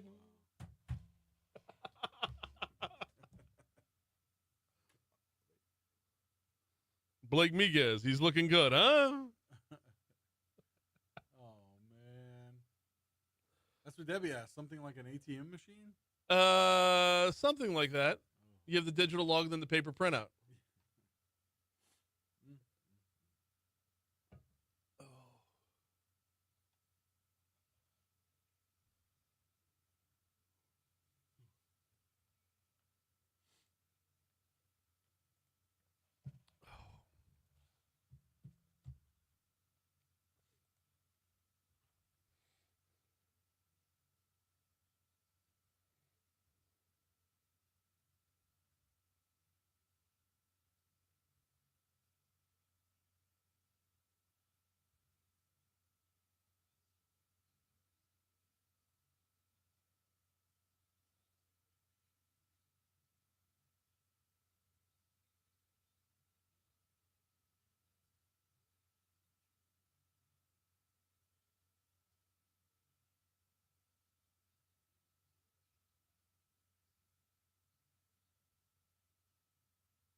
Wakanda's on another planet down there. Oh yeah. Jeez.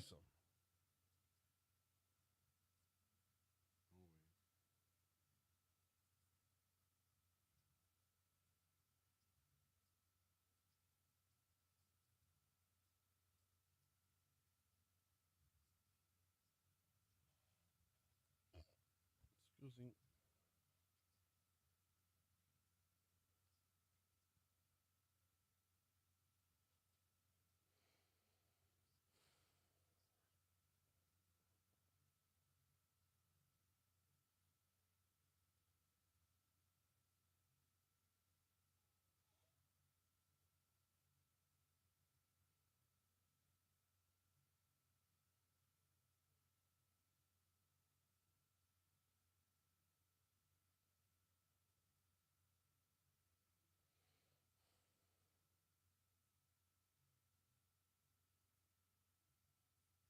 Did you hear about the new War of the Worlds movie with Ice Cube? No. It's got a 0% on Rotten Tomatoes. Oh, wow. Yeah. It's pretty bad.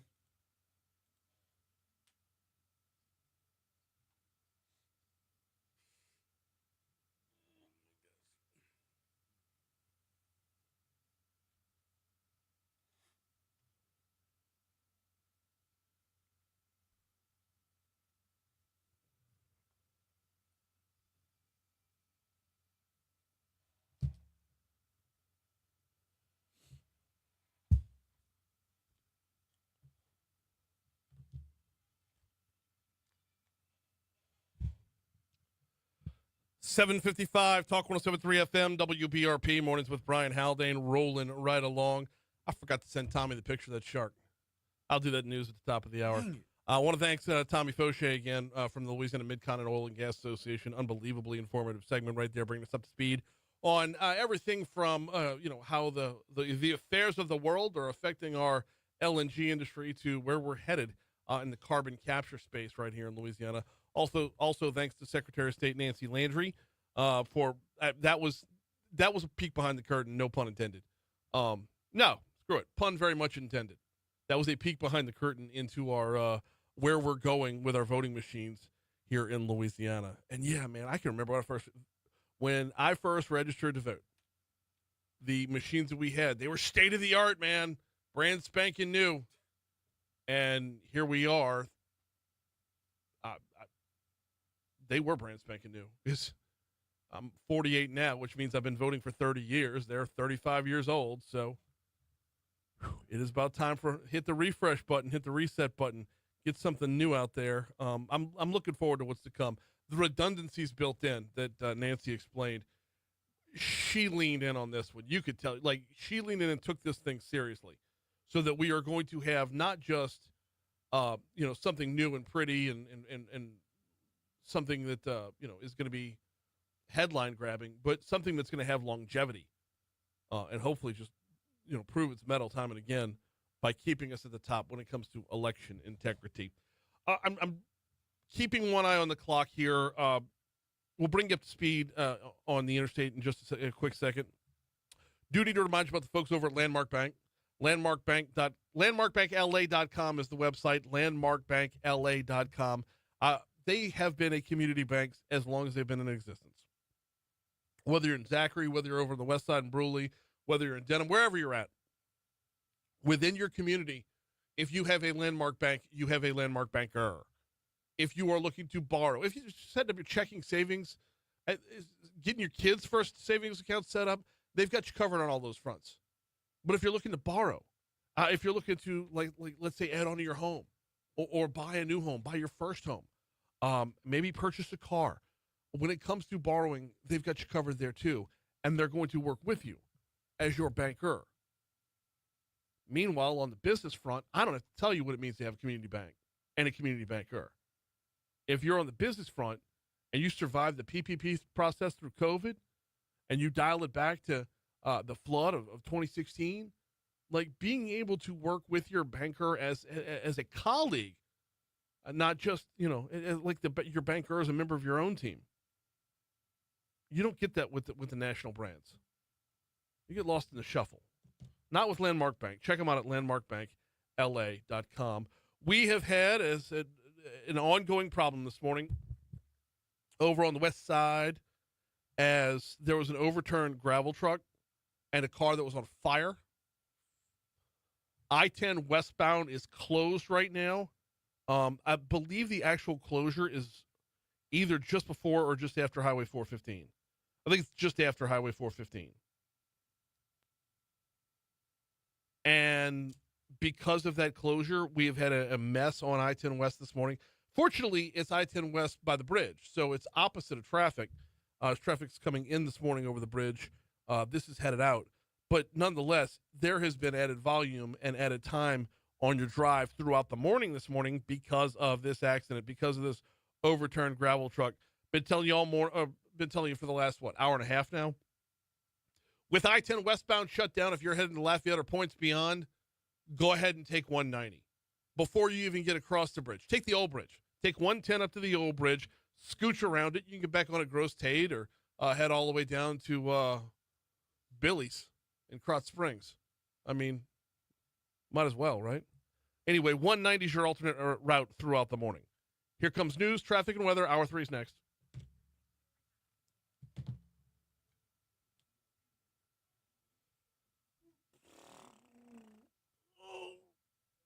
Yo!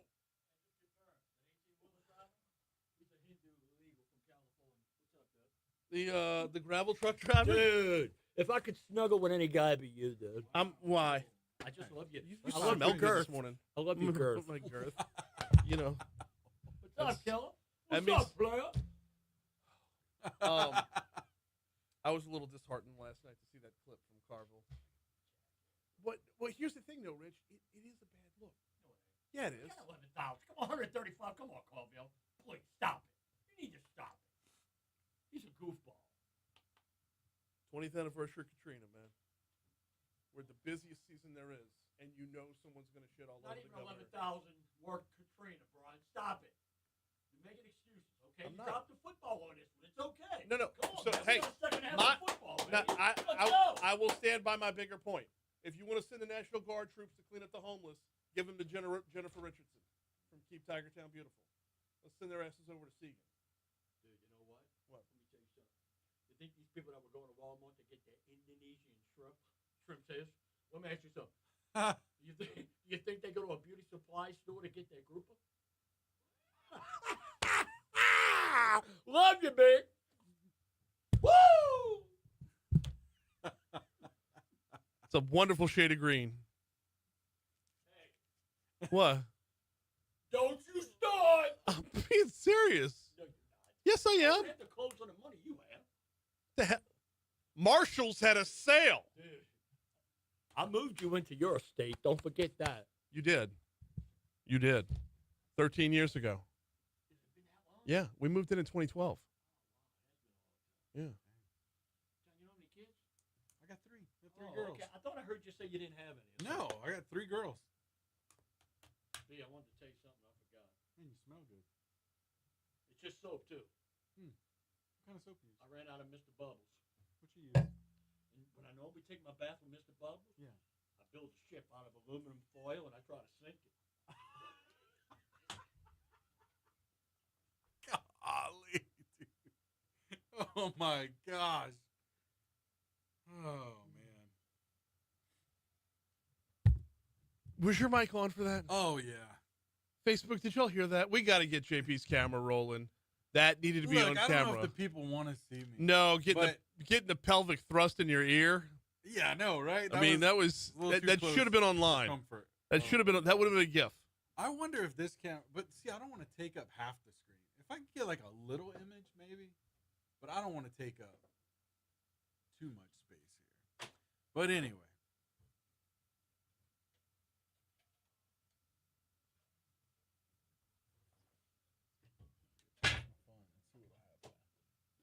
See what I have.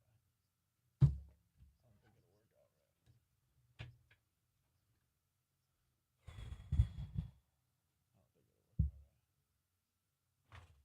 See, I don't know. I don't even want to mess with it right now. Let's see.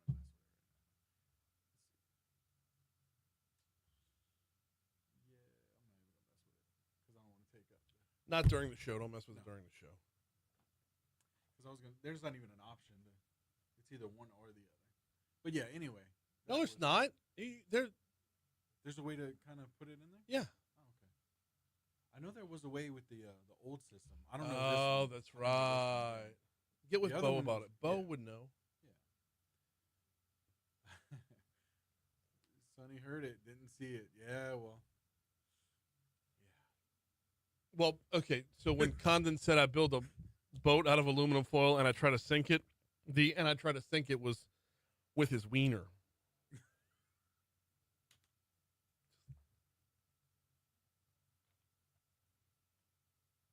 Which was in my general direction. So, just With his wiener.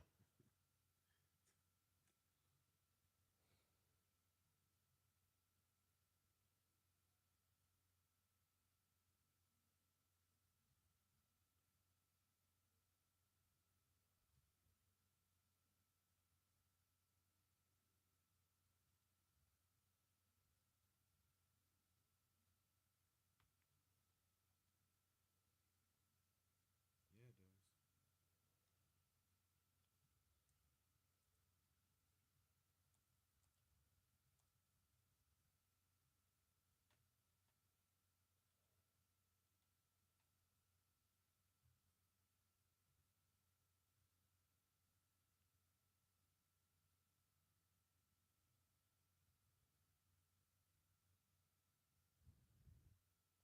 Oh, Sonny said, I got some sweet screenshots there. Oh, of Brian getting coddled. Oh, me by- getting molested?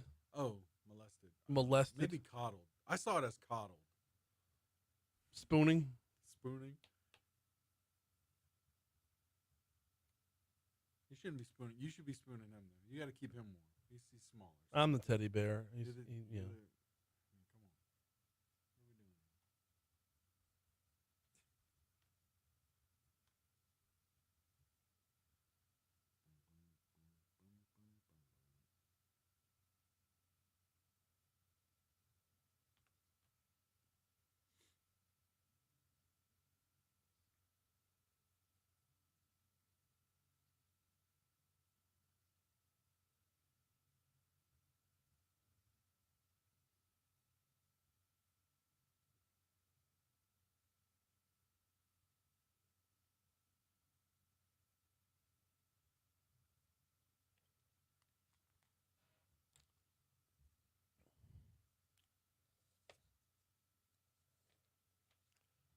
What are we doing? .806 Talk 107.3 FM WBRP mornings with Brian Haldane rolling right along.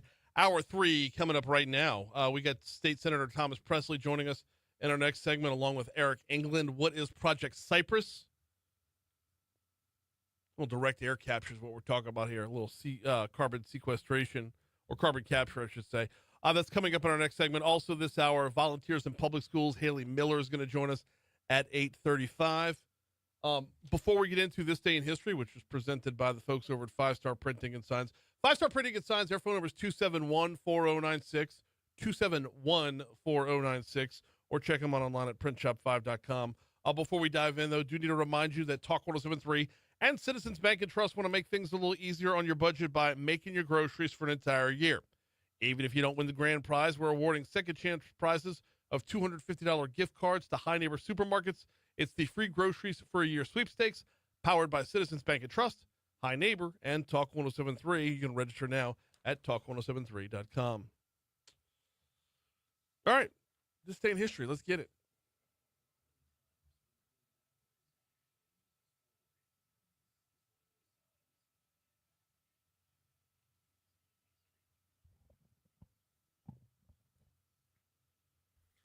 All right, beginning in 1866, where President Andrew Johnson issues Proclamation 157, declaring the insurrection in Texas over and officially ending the U.S. Civil War. This day. Okay. Let's see, 1913, the first pilot to parachute from an aircraft in France. The pilot. Yeah. So what happened to the plane? It's probably going down anyway. What year was it? 1913. Middle of World War I, right? Was it? Yeah, maybe so. In France, though? Yep. But let's see, fast forwarding now to 1964. No, World War I would have been the next year. Would have been 14. Oh, okay. So this guy was just getting ready. Yeah. He was preparing. Yeah. Crashed his own plane. That was Right. the rest of the story. He crashed his own plane. I think so. That's how it played. Better to be prepared. I'm glad it opened for him. That's a lot of trust in a parachute. Oh, he's the first one to parachute, though. Yeah. That's First pilot to parachute. First person, first pilot, whatever. Oh. Either way. Oof. Hey, you have anything? I have something here. Go but for I feel it. like you should have. Go for it. Okay, 1920. American Professional Football Association forms with Jim Thorpe as president and later becomes the National Football League. Yep. But I don't want to go over it, you know? I don't No, want you're to good. skip over that.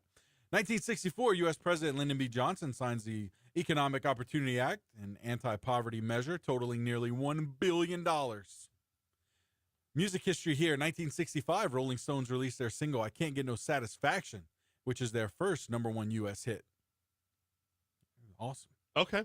1986, this is really fascinating and really sad. Postal worker Patrick Sherrill, shoots 14 fellow workers dead in Edmond, Oklahoma.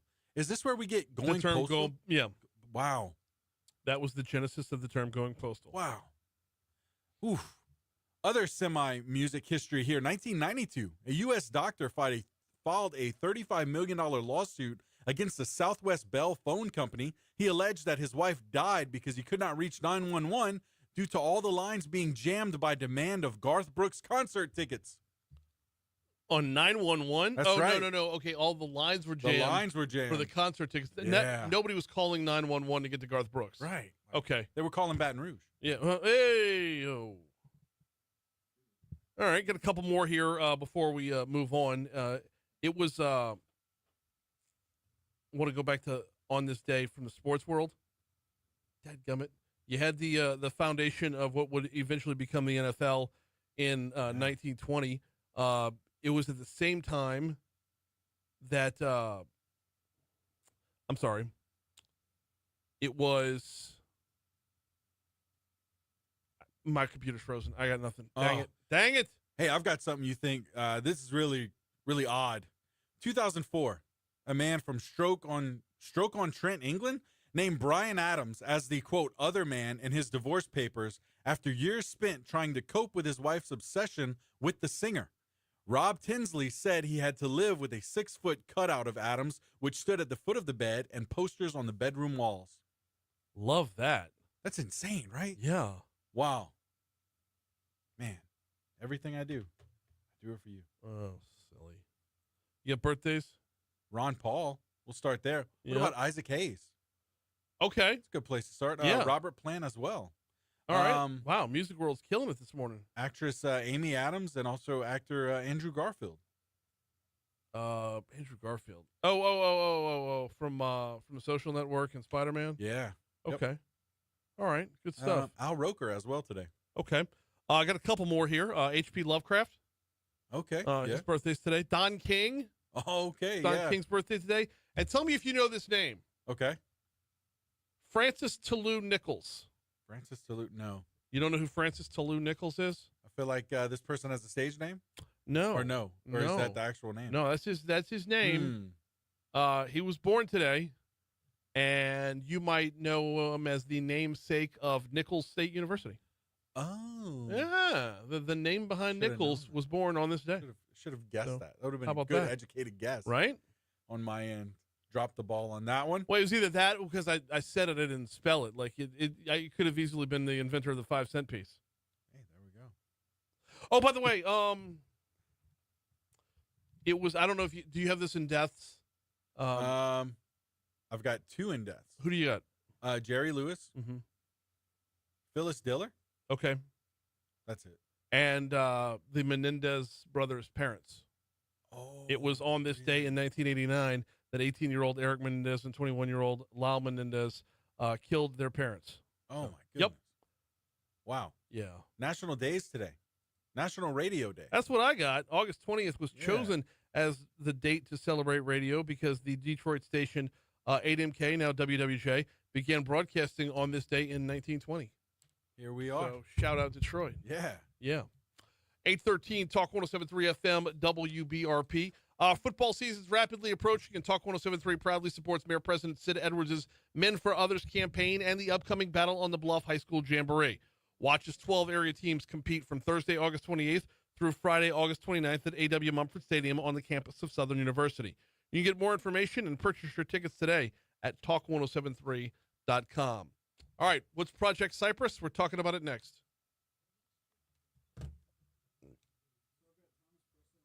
Uh-huh. As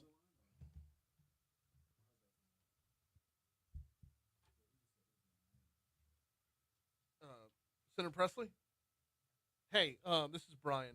I had you and Eric England both written down. Are y'all there together, or is he calling in separately?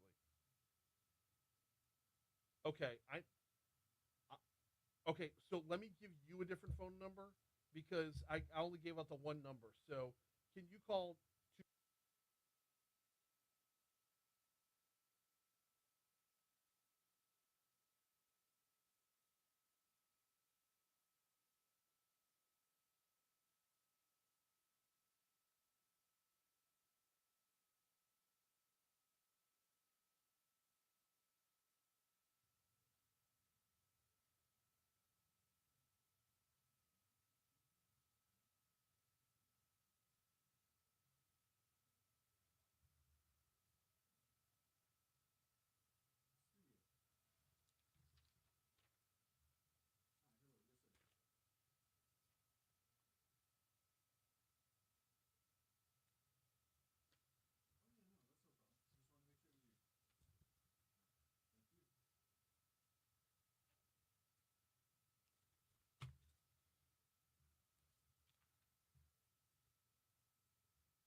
816 Talk 1073 FM, WBRP, mornings with Brian Haldane, rolling right along.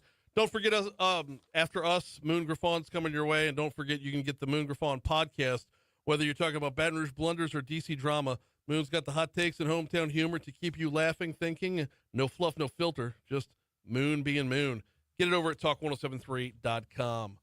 All right, joining us now, we've got State Senator Thomas Presley and the director of the Port of Caddo Bossier, Eric England, both on. I hope I'm doing this right. I'm always hesitant to get it wrong. Senator Presley, we got you? I'm here. And Eric, you there? Yes, good morning. Okay, Thank we got you. them both in. Good deal. Welcome aboard, fellas. How's it going? Doing great. Appreciate you having us on this morning. No, glad to have you Likewise. on. Glad to be talking about Project Cypress. So start us off with what is Project Cypress? Sure. So Project Cypress is the next generation fuel and carbon energy project. It's planning to make about 2,300 high-paying jobs in Northwest and Southwest Louisiana. And I'll tell you, we're excited about the leadership of Governor Landry and President Trump that is supporting this project and bringing these high-paying advanced manufacturing jobs back to Louisiana. What makes define high wage jobs though? Tell what makes it high. What's our line of demarcation there? Eric, do you have a specific number on that? A range is fine. Well, the best way to describe that is these projects go through a comprehensive and detailed vetting process at Louisiana Economic Development. And before we even touch a project, we know that they've been vetted and that these jobs will be competitive salary for the state and adequate benefit to provide essentially what we would call the lifestyle, to support families, to ensure families with good benefits, retirement plan, medical plan, salaries. For us in our neck of the woods, we're talking, when we say good salaries for these types of positions, $60,000-$70,000 on average. We're talking with State Senator Thomas Presley and Eric England, the head of the Port of Caddo Bossier. All right, Project Cypress. Let's dive in with what it is, details wise. What will these folks be doing? You want me to jump in? Go for it. There. Okay. For us, the Caddo Bossier Port is the owner of a 5,000-acre industrial site. We have a large number of sites that are heavy industrial, and what we like about this project is it's a lighter industrial project where they'll utilize technology of direct air capture, capturing carbon dioxide from the air, and then turning that product, that carbon dioxide, actually into a commodity. That's where the port makes sense because you can take that commodity, it has value, and that's the driving force for us. It's a great fit for our port complex. And as Senator Presley said, the support from the state, from the federal government has just been enough for us to see that it is a vital project for our community. Okay, so direct air capture, it's different than what we're normally talking about when we talk in carbon capture, because normally carbon is captured at the point of emission. Direct air capture just pulls it straight out of the atmosphere. Does that mean you're only pulling in the CO2 and nothing else? Well, that's a little bit more technical than I know. Okay. But I do know they're capturing the carbon dioxide through a highly technical process that they employ. Mm-hmm. It looks simple, but there's a lot of action going on.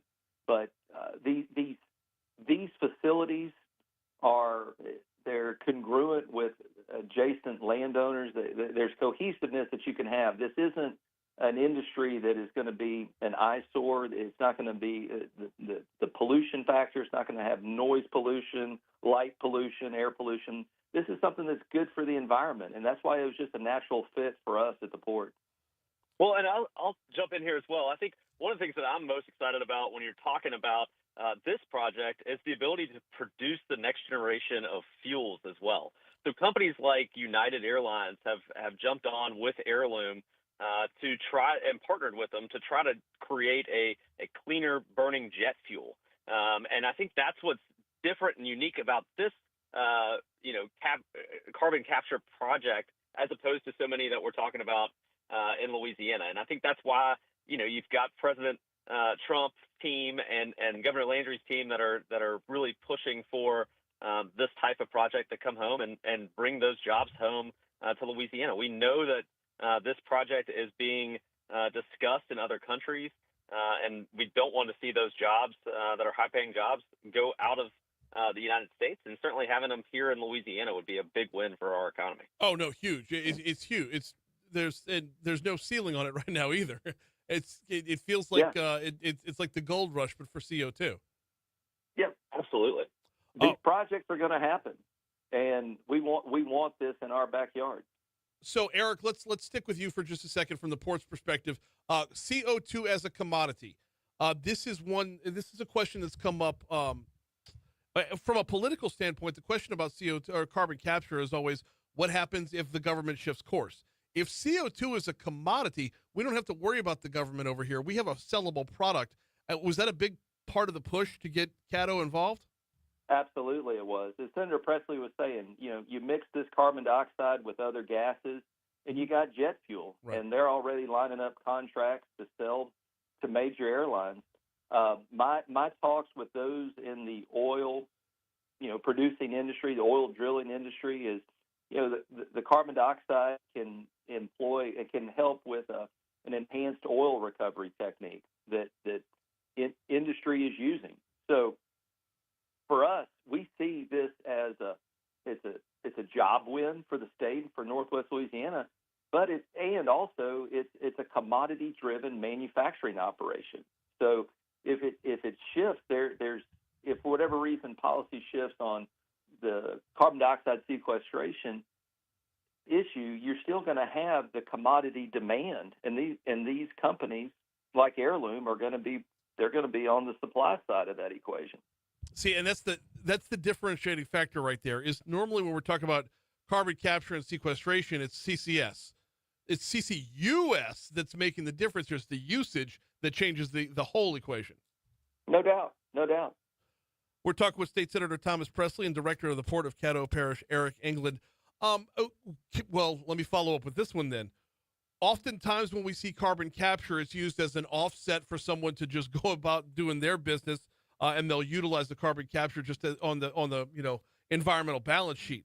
Do we have the opportunity to quote unquote double dip here and use it as both? Yeah.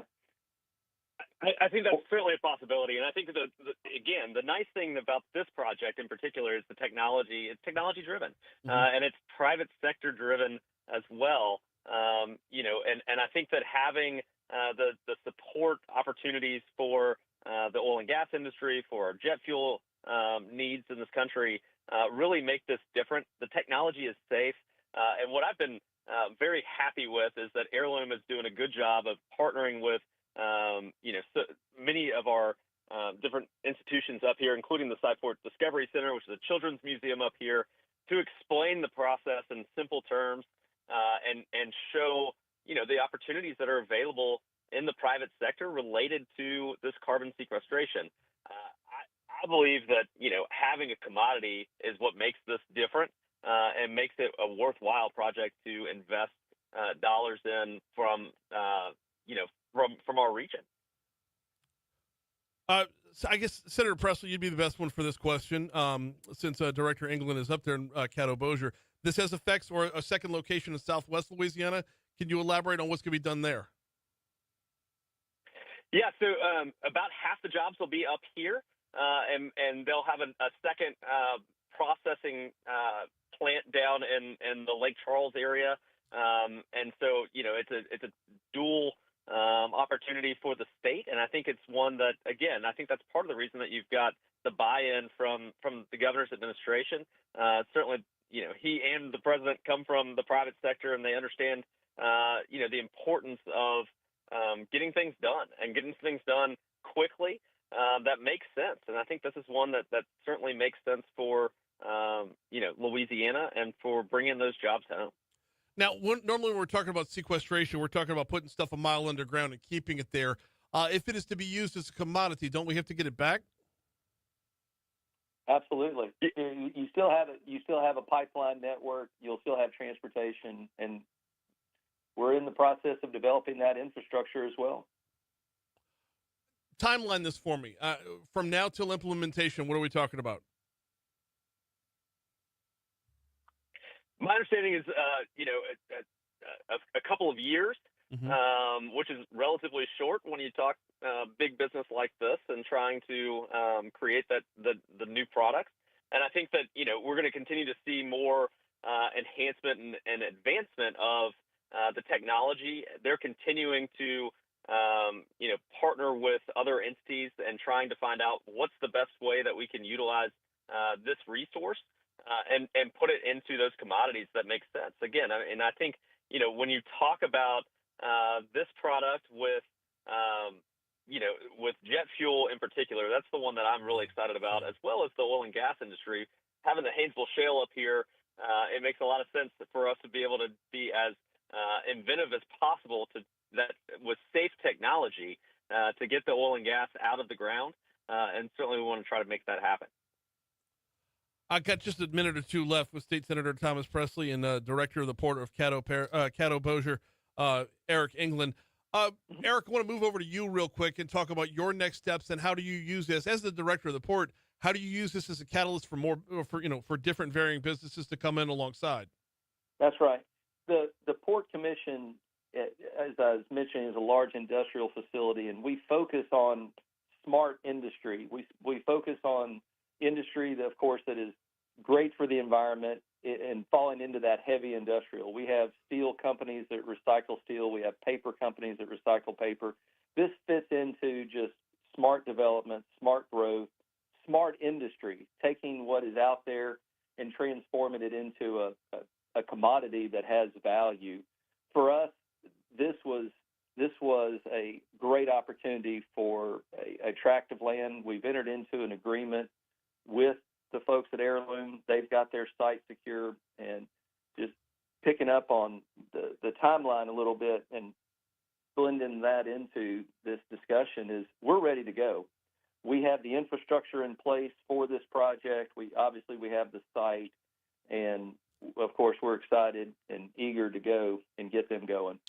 JP, we're going to go over by about a minute here because I got one more for Senator Presley before we hang up. And guys, I appreciate y'all's time this morning. Senator Presley, I'm looking out the window at the state capitol right now. What needs to be done legislatively? What needs to be done to make sure as this gold rush continues, we stay out in front and we can keep that head start that we got with primacy? Look, I think we're doing exactly what we need to do. We've created a foundation, changing our tax code, lowering our rates on both the corporate side as well as the personal income tax side from 5.5% to 3% on the personal income tax side. Our education policies are headed in the right direction, having moved from 49th into the mid-30s nationally on our education ranking. Certainly, we've seen insurance rates starting to come down. We're continuing to see the foundation that's necessary for Louisiana to grow and build. And I think you're going to continue to see opportunities in Louisiana through partnerships with the Louisiana Economic Development and the hard work that's being done there to bring companies to our great state. And we're going to continue to ensure that the opportunities are there for Louisiana. He is State Senator Thomas Presley and the Director of the Port of Caddo-Bossier, Eric England. Thank y'all so much for a couple minutes this morning. I appreciate it. Thanks, Have a great day. You do the same. You'll do the same. Absolutely. We ran right past ABC News. I apologize for nothing because that was awesome.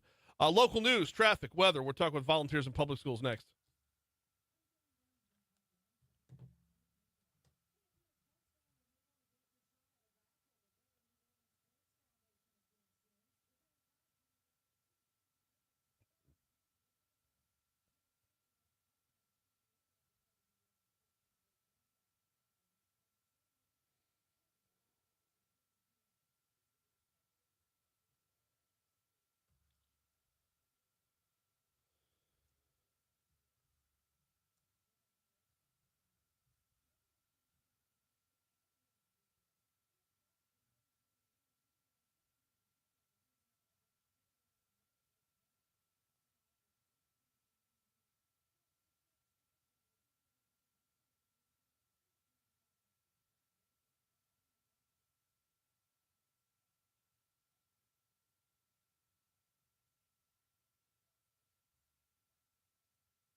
usage as a commodity. It's going to be a game changer.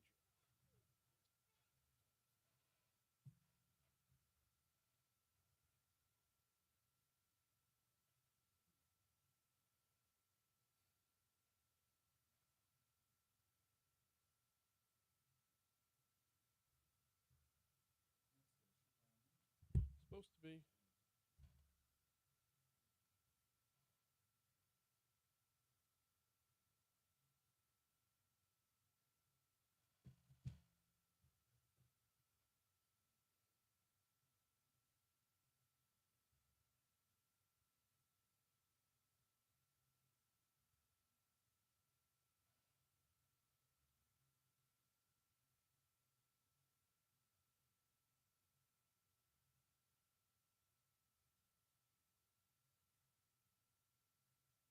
Oh, we're calling her, I think.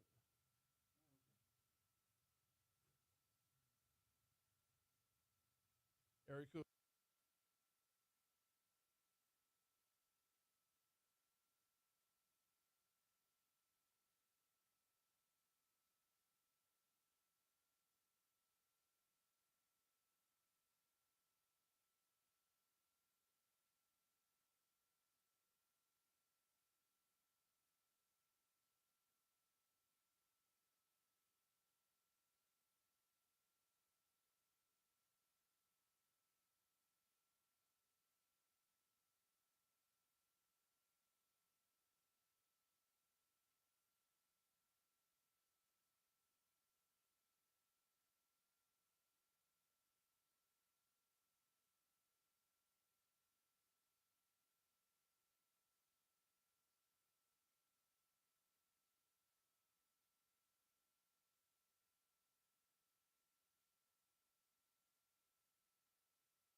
.837 Talk 107.3 FM, WBRP, mornings with Brian Haldane, rolling right along. Been a busy show thus far.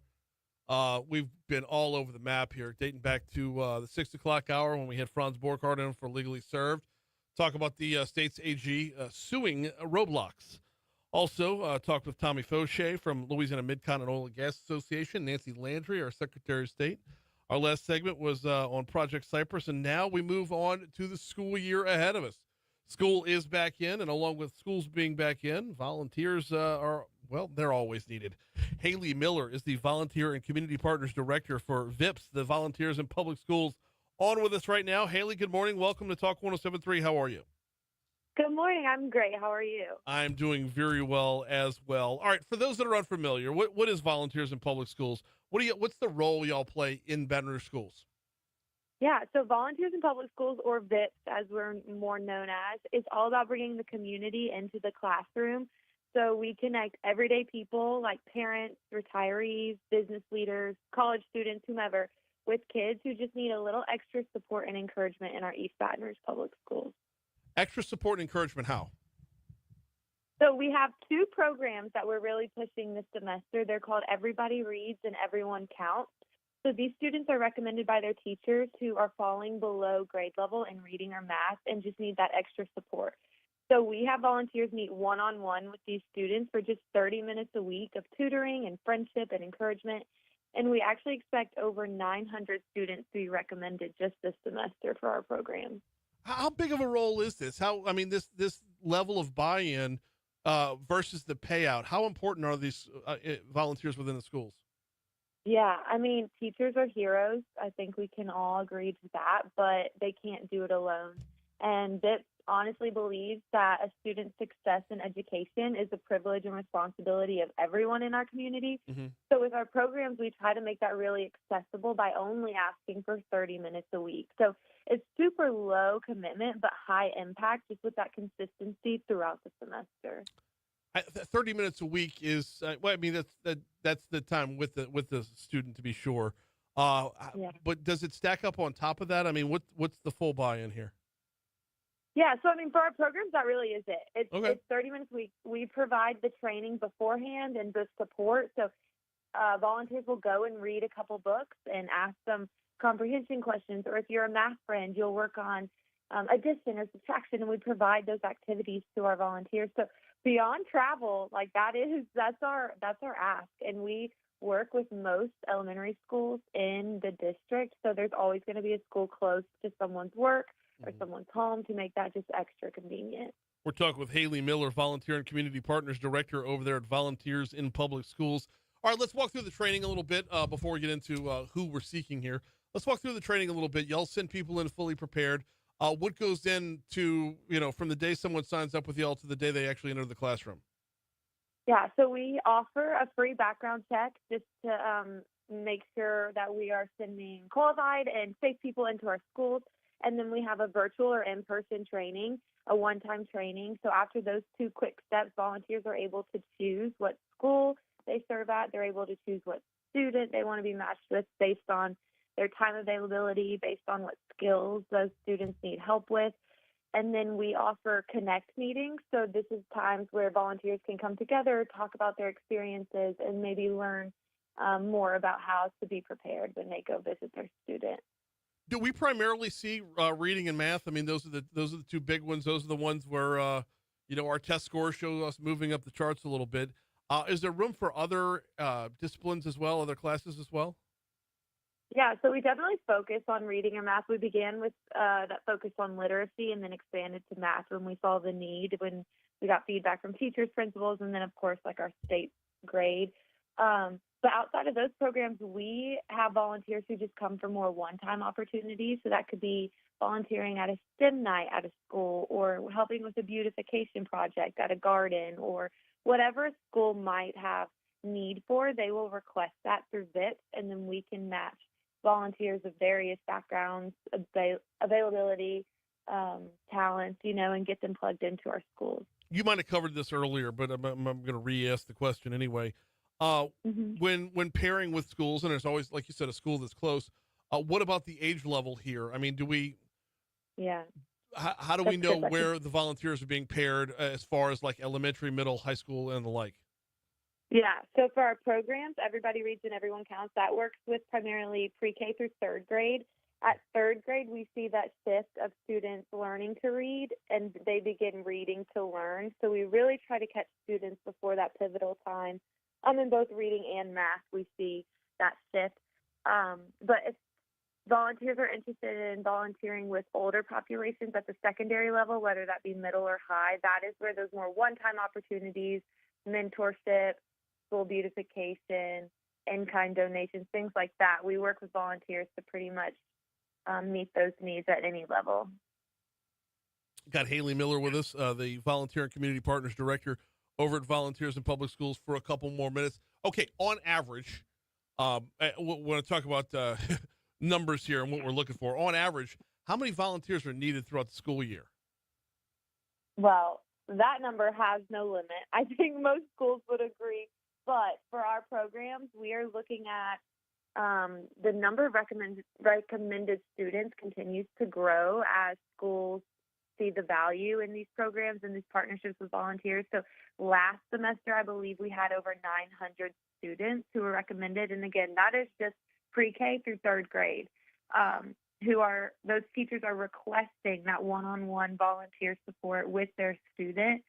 So yeah, the number is vast. We matched about 350 of those last semester. So we are constantly looking to expand our volunteer base to get the word out there that there is an opportunity to get into our schools. And again, that it is low commitment, but very high impact.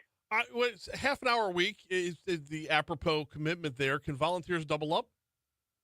Oh, of course. We have some amazing volunteers who will stay for an hour, of course, but then that's about the limit before we mess with their school day. And then we have volunteers who claim multiple students, 11, sometimes 12, and they meet with students back to back or go different days during the week. So it is super flexible, and we do try to do that to make it accessible for people who have full-time jobs or who are parents, stay-at-home moms. We just want to make it accessible for anybody who wants to make an impact. Well, yeah, just if you're already out and about, you spend a half an hour in one classroom. It's like, well, I'm already here. Let me dip down to another classroom and hit them up for story time as well. Exactly. Yeah, we'd love to see that continue to grow. Got Haley Miller here with us from Volunteers in Public Schools. Who is your target demo? Who is normally volunteering here? Yeah, so we obviously catch a lot of retirees. We catch a lot of retired teachers, school administrators, things like that, people who already have that passion and that natural disposition. Mm-hmm. We also catch a ton of college students. So we're super lucky to have LSU and Southern and BRCC and Fran U all within our district. So we do catch a lot of those populations. We are constantly trying to expand into the business world. I think there's that misconception that they can't because they have a full-time job, but we do have several volunteers who take half of their lunch break and run to a school. It is likely that there's a school within 2 to 3 miles of your work or home in East Baton Rouge. So it's really, it's an opportunity for everybody to jump in. So we're just continuing to try to get the word out there. And we really appreciate you helping us do that. Oh, absolutely. Anytime. With the college students, are we looking at education majors here who are looking to, kind of hone their craft before getting into it? Or are we looking at just students looking to get out there and make a difference in the world?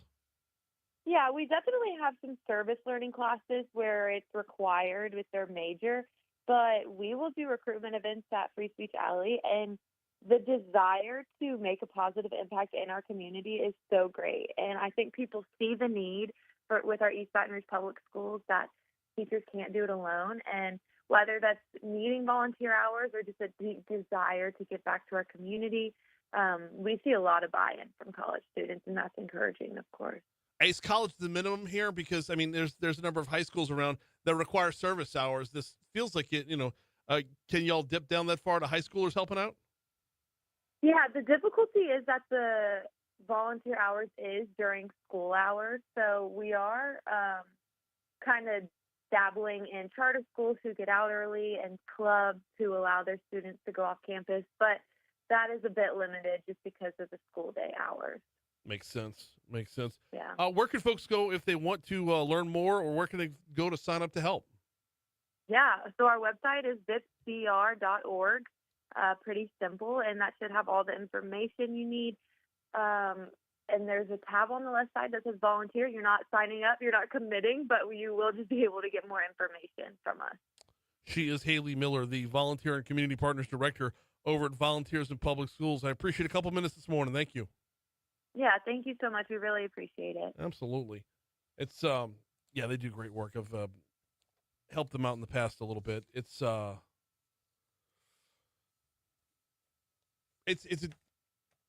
humbling experience. You get into a classroom and read to the kids, and sometimes it's, I don't know how to say this without sounding completely elitist, but like I'm very involved. My wife and I were very involved in making sure our kids could read on day one. Like that, not everyone has that from jump, and to be able to put in a half hour here, a half hour there, to be able to say, let's bring some folks up to speed, or just in your presence is oftentimes enough to show that trigger, that spark, that, oh my goodness, I want to be here piece of the equation. So vipsbr.org, vipsbr.org. We got Your Money Now coming up in a minute. Enough time for me to remind you about the folks over at Vex European. Vinny and his team over at Vex European. What do? Well, they fix cars. What kind of cars? European cars. Why European cars? Because specialization is the key to absolute mastery here. If you drive a BMW, they've got a BMW tech. If you drive a Jaguar and you've taken your Jaguar to the dealership in the past, guess what? They've got you covered. They've got a Jaguar tech. I drive a Mercedes. They've got me covered. I use Vex European, which is why I so highly recommend them. It's been a fantastic experience every time I've been over there. I have an 18-year-old car that's still running smooth, and it's because of them. It is 100% because of Vinny and his team over at Vex European. Check them out online at vexeuropean.com, vexeuropean.com. Hit that little drop-down tab. Give you the full list of all the cars that they are master level or better at vexeuropean.com. Here comes Your Money Now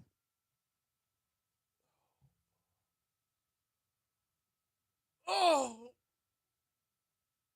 are they now? Oh.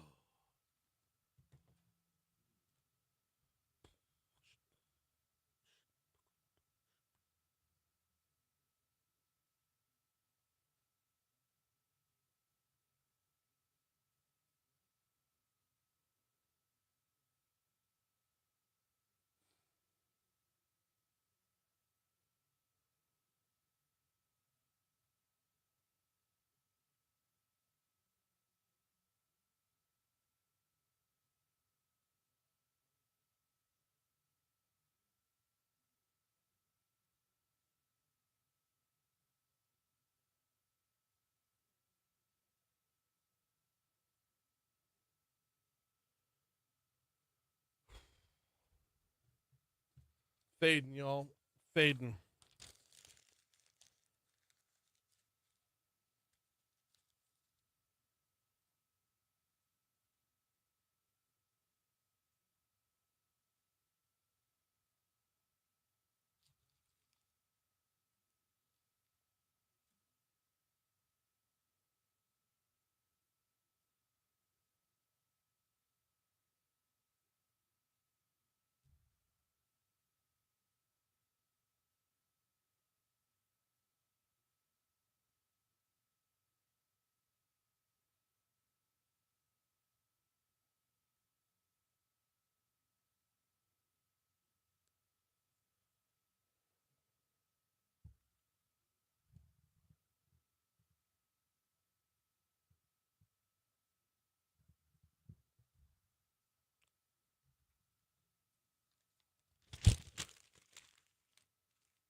Oh.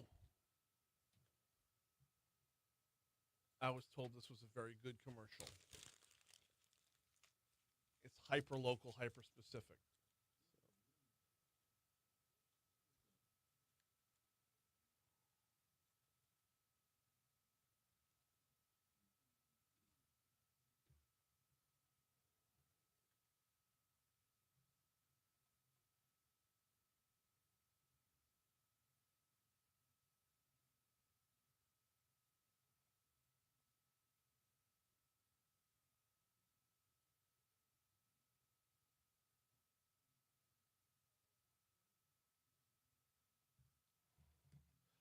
Here's your headline. CO2 as a commodity.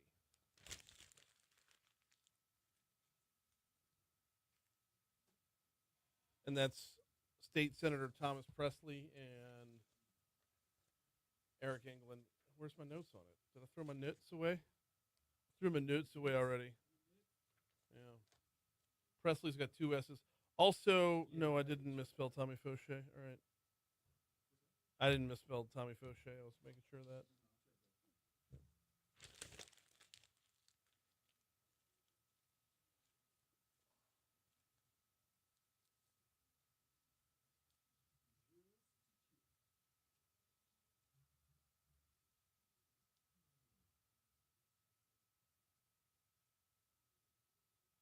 Wait, was that a Project Cypress ad?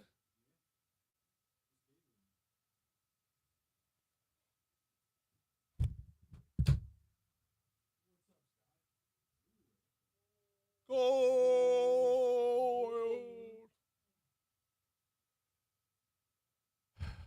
I know.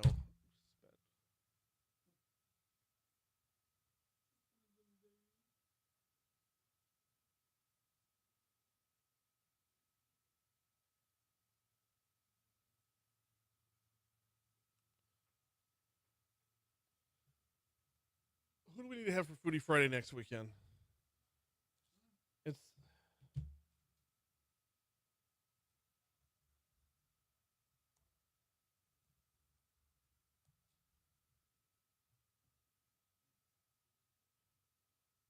Rouge Creole is this week. Yeah.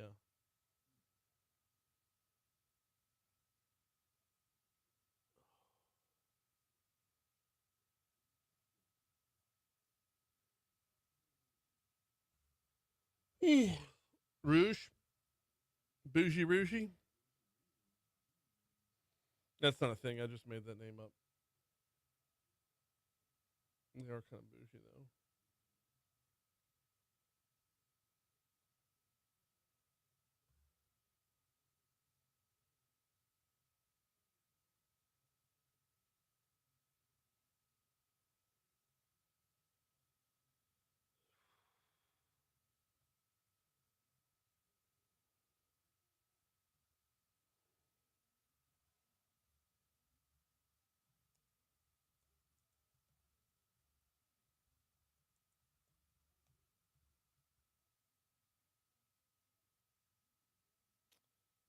Oh, man.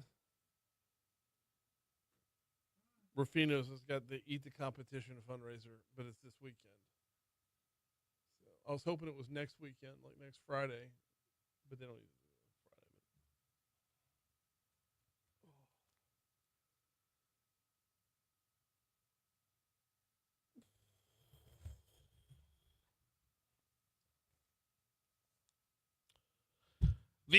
on Friday.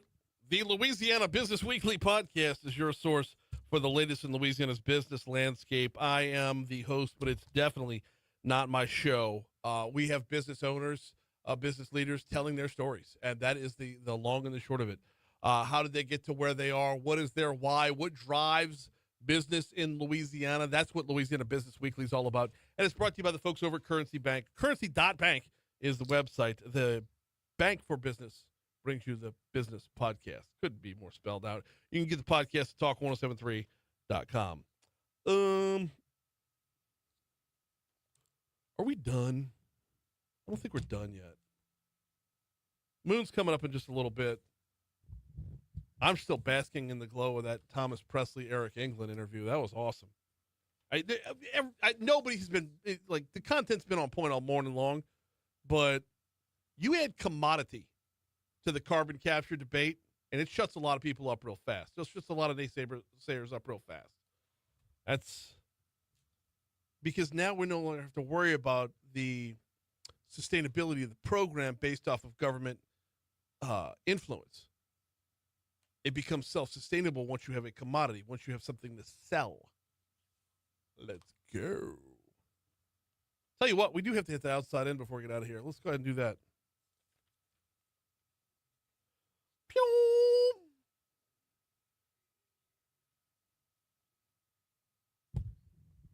Take you up to Kisatchie Hills Wilderness area, the Backbone Fire. Crews are making some progress right now. You heard a little bit from our news partners at Louisiana Radio Network, dabbled in throughout the morning. Jim Caldwell with the U.S. Forest Service says, as of yesterday evening, the 2,400-acre fire was just under 60% contained. Our lines are certainly holding. There's still a very small amount of fire out there, but things are going completely to plan, and we think it will soon be out. Let's hope so. We all remember back the year we had the drought. Was it 23? We had the drought and all the fires, and there just wasn't enough. The rain is your best firefighter, right? And, boy, those two things paired together made for a bad, bad scene. Caldwell says there's no homes nor structures being threatened right now. No one has been forced to evacuate either. The fire is completely contained within the 8,700-acre Kisatchie Hills Wilderness. So there's no roads, there are no buildings within that wilderness. Which was what we ran into a few years ago. That's what was the big change right there, was once homes, once farmlands, once things that people owned got into the mix, it changed the game entirely. Caldwell says fire personnel remain on the scene. They're working to achieve full containment. We're doing burnouts, and our burnouts were very, very successful. It's looking so good in there. And then when the rain came on top of that and put out most of the spots that were left, that put us in a very good situation. See, rain helping out right there. Fire started back on August 3rd, so they have been battling for some time. All right, that's going to do it for us. Moon Griffon's coming up next. Haggai's in tomorrow for a cup of tech gumbo. Don Capolin for Crime Stoppers. We'll see you then.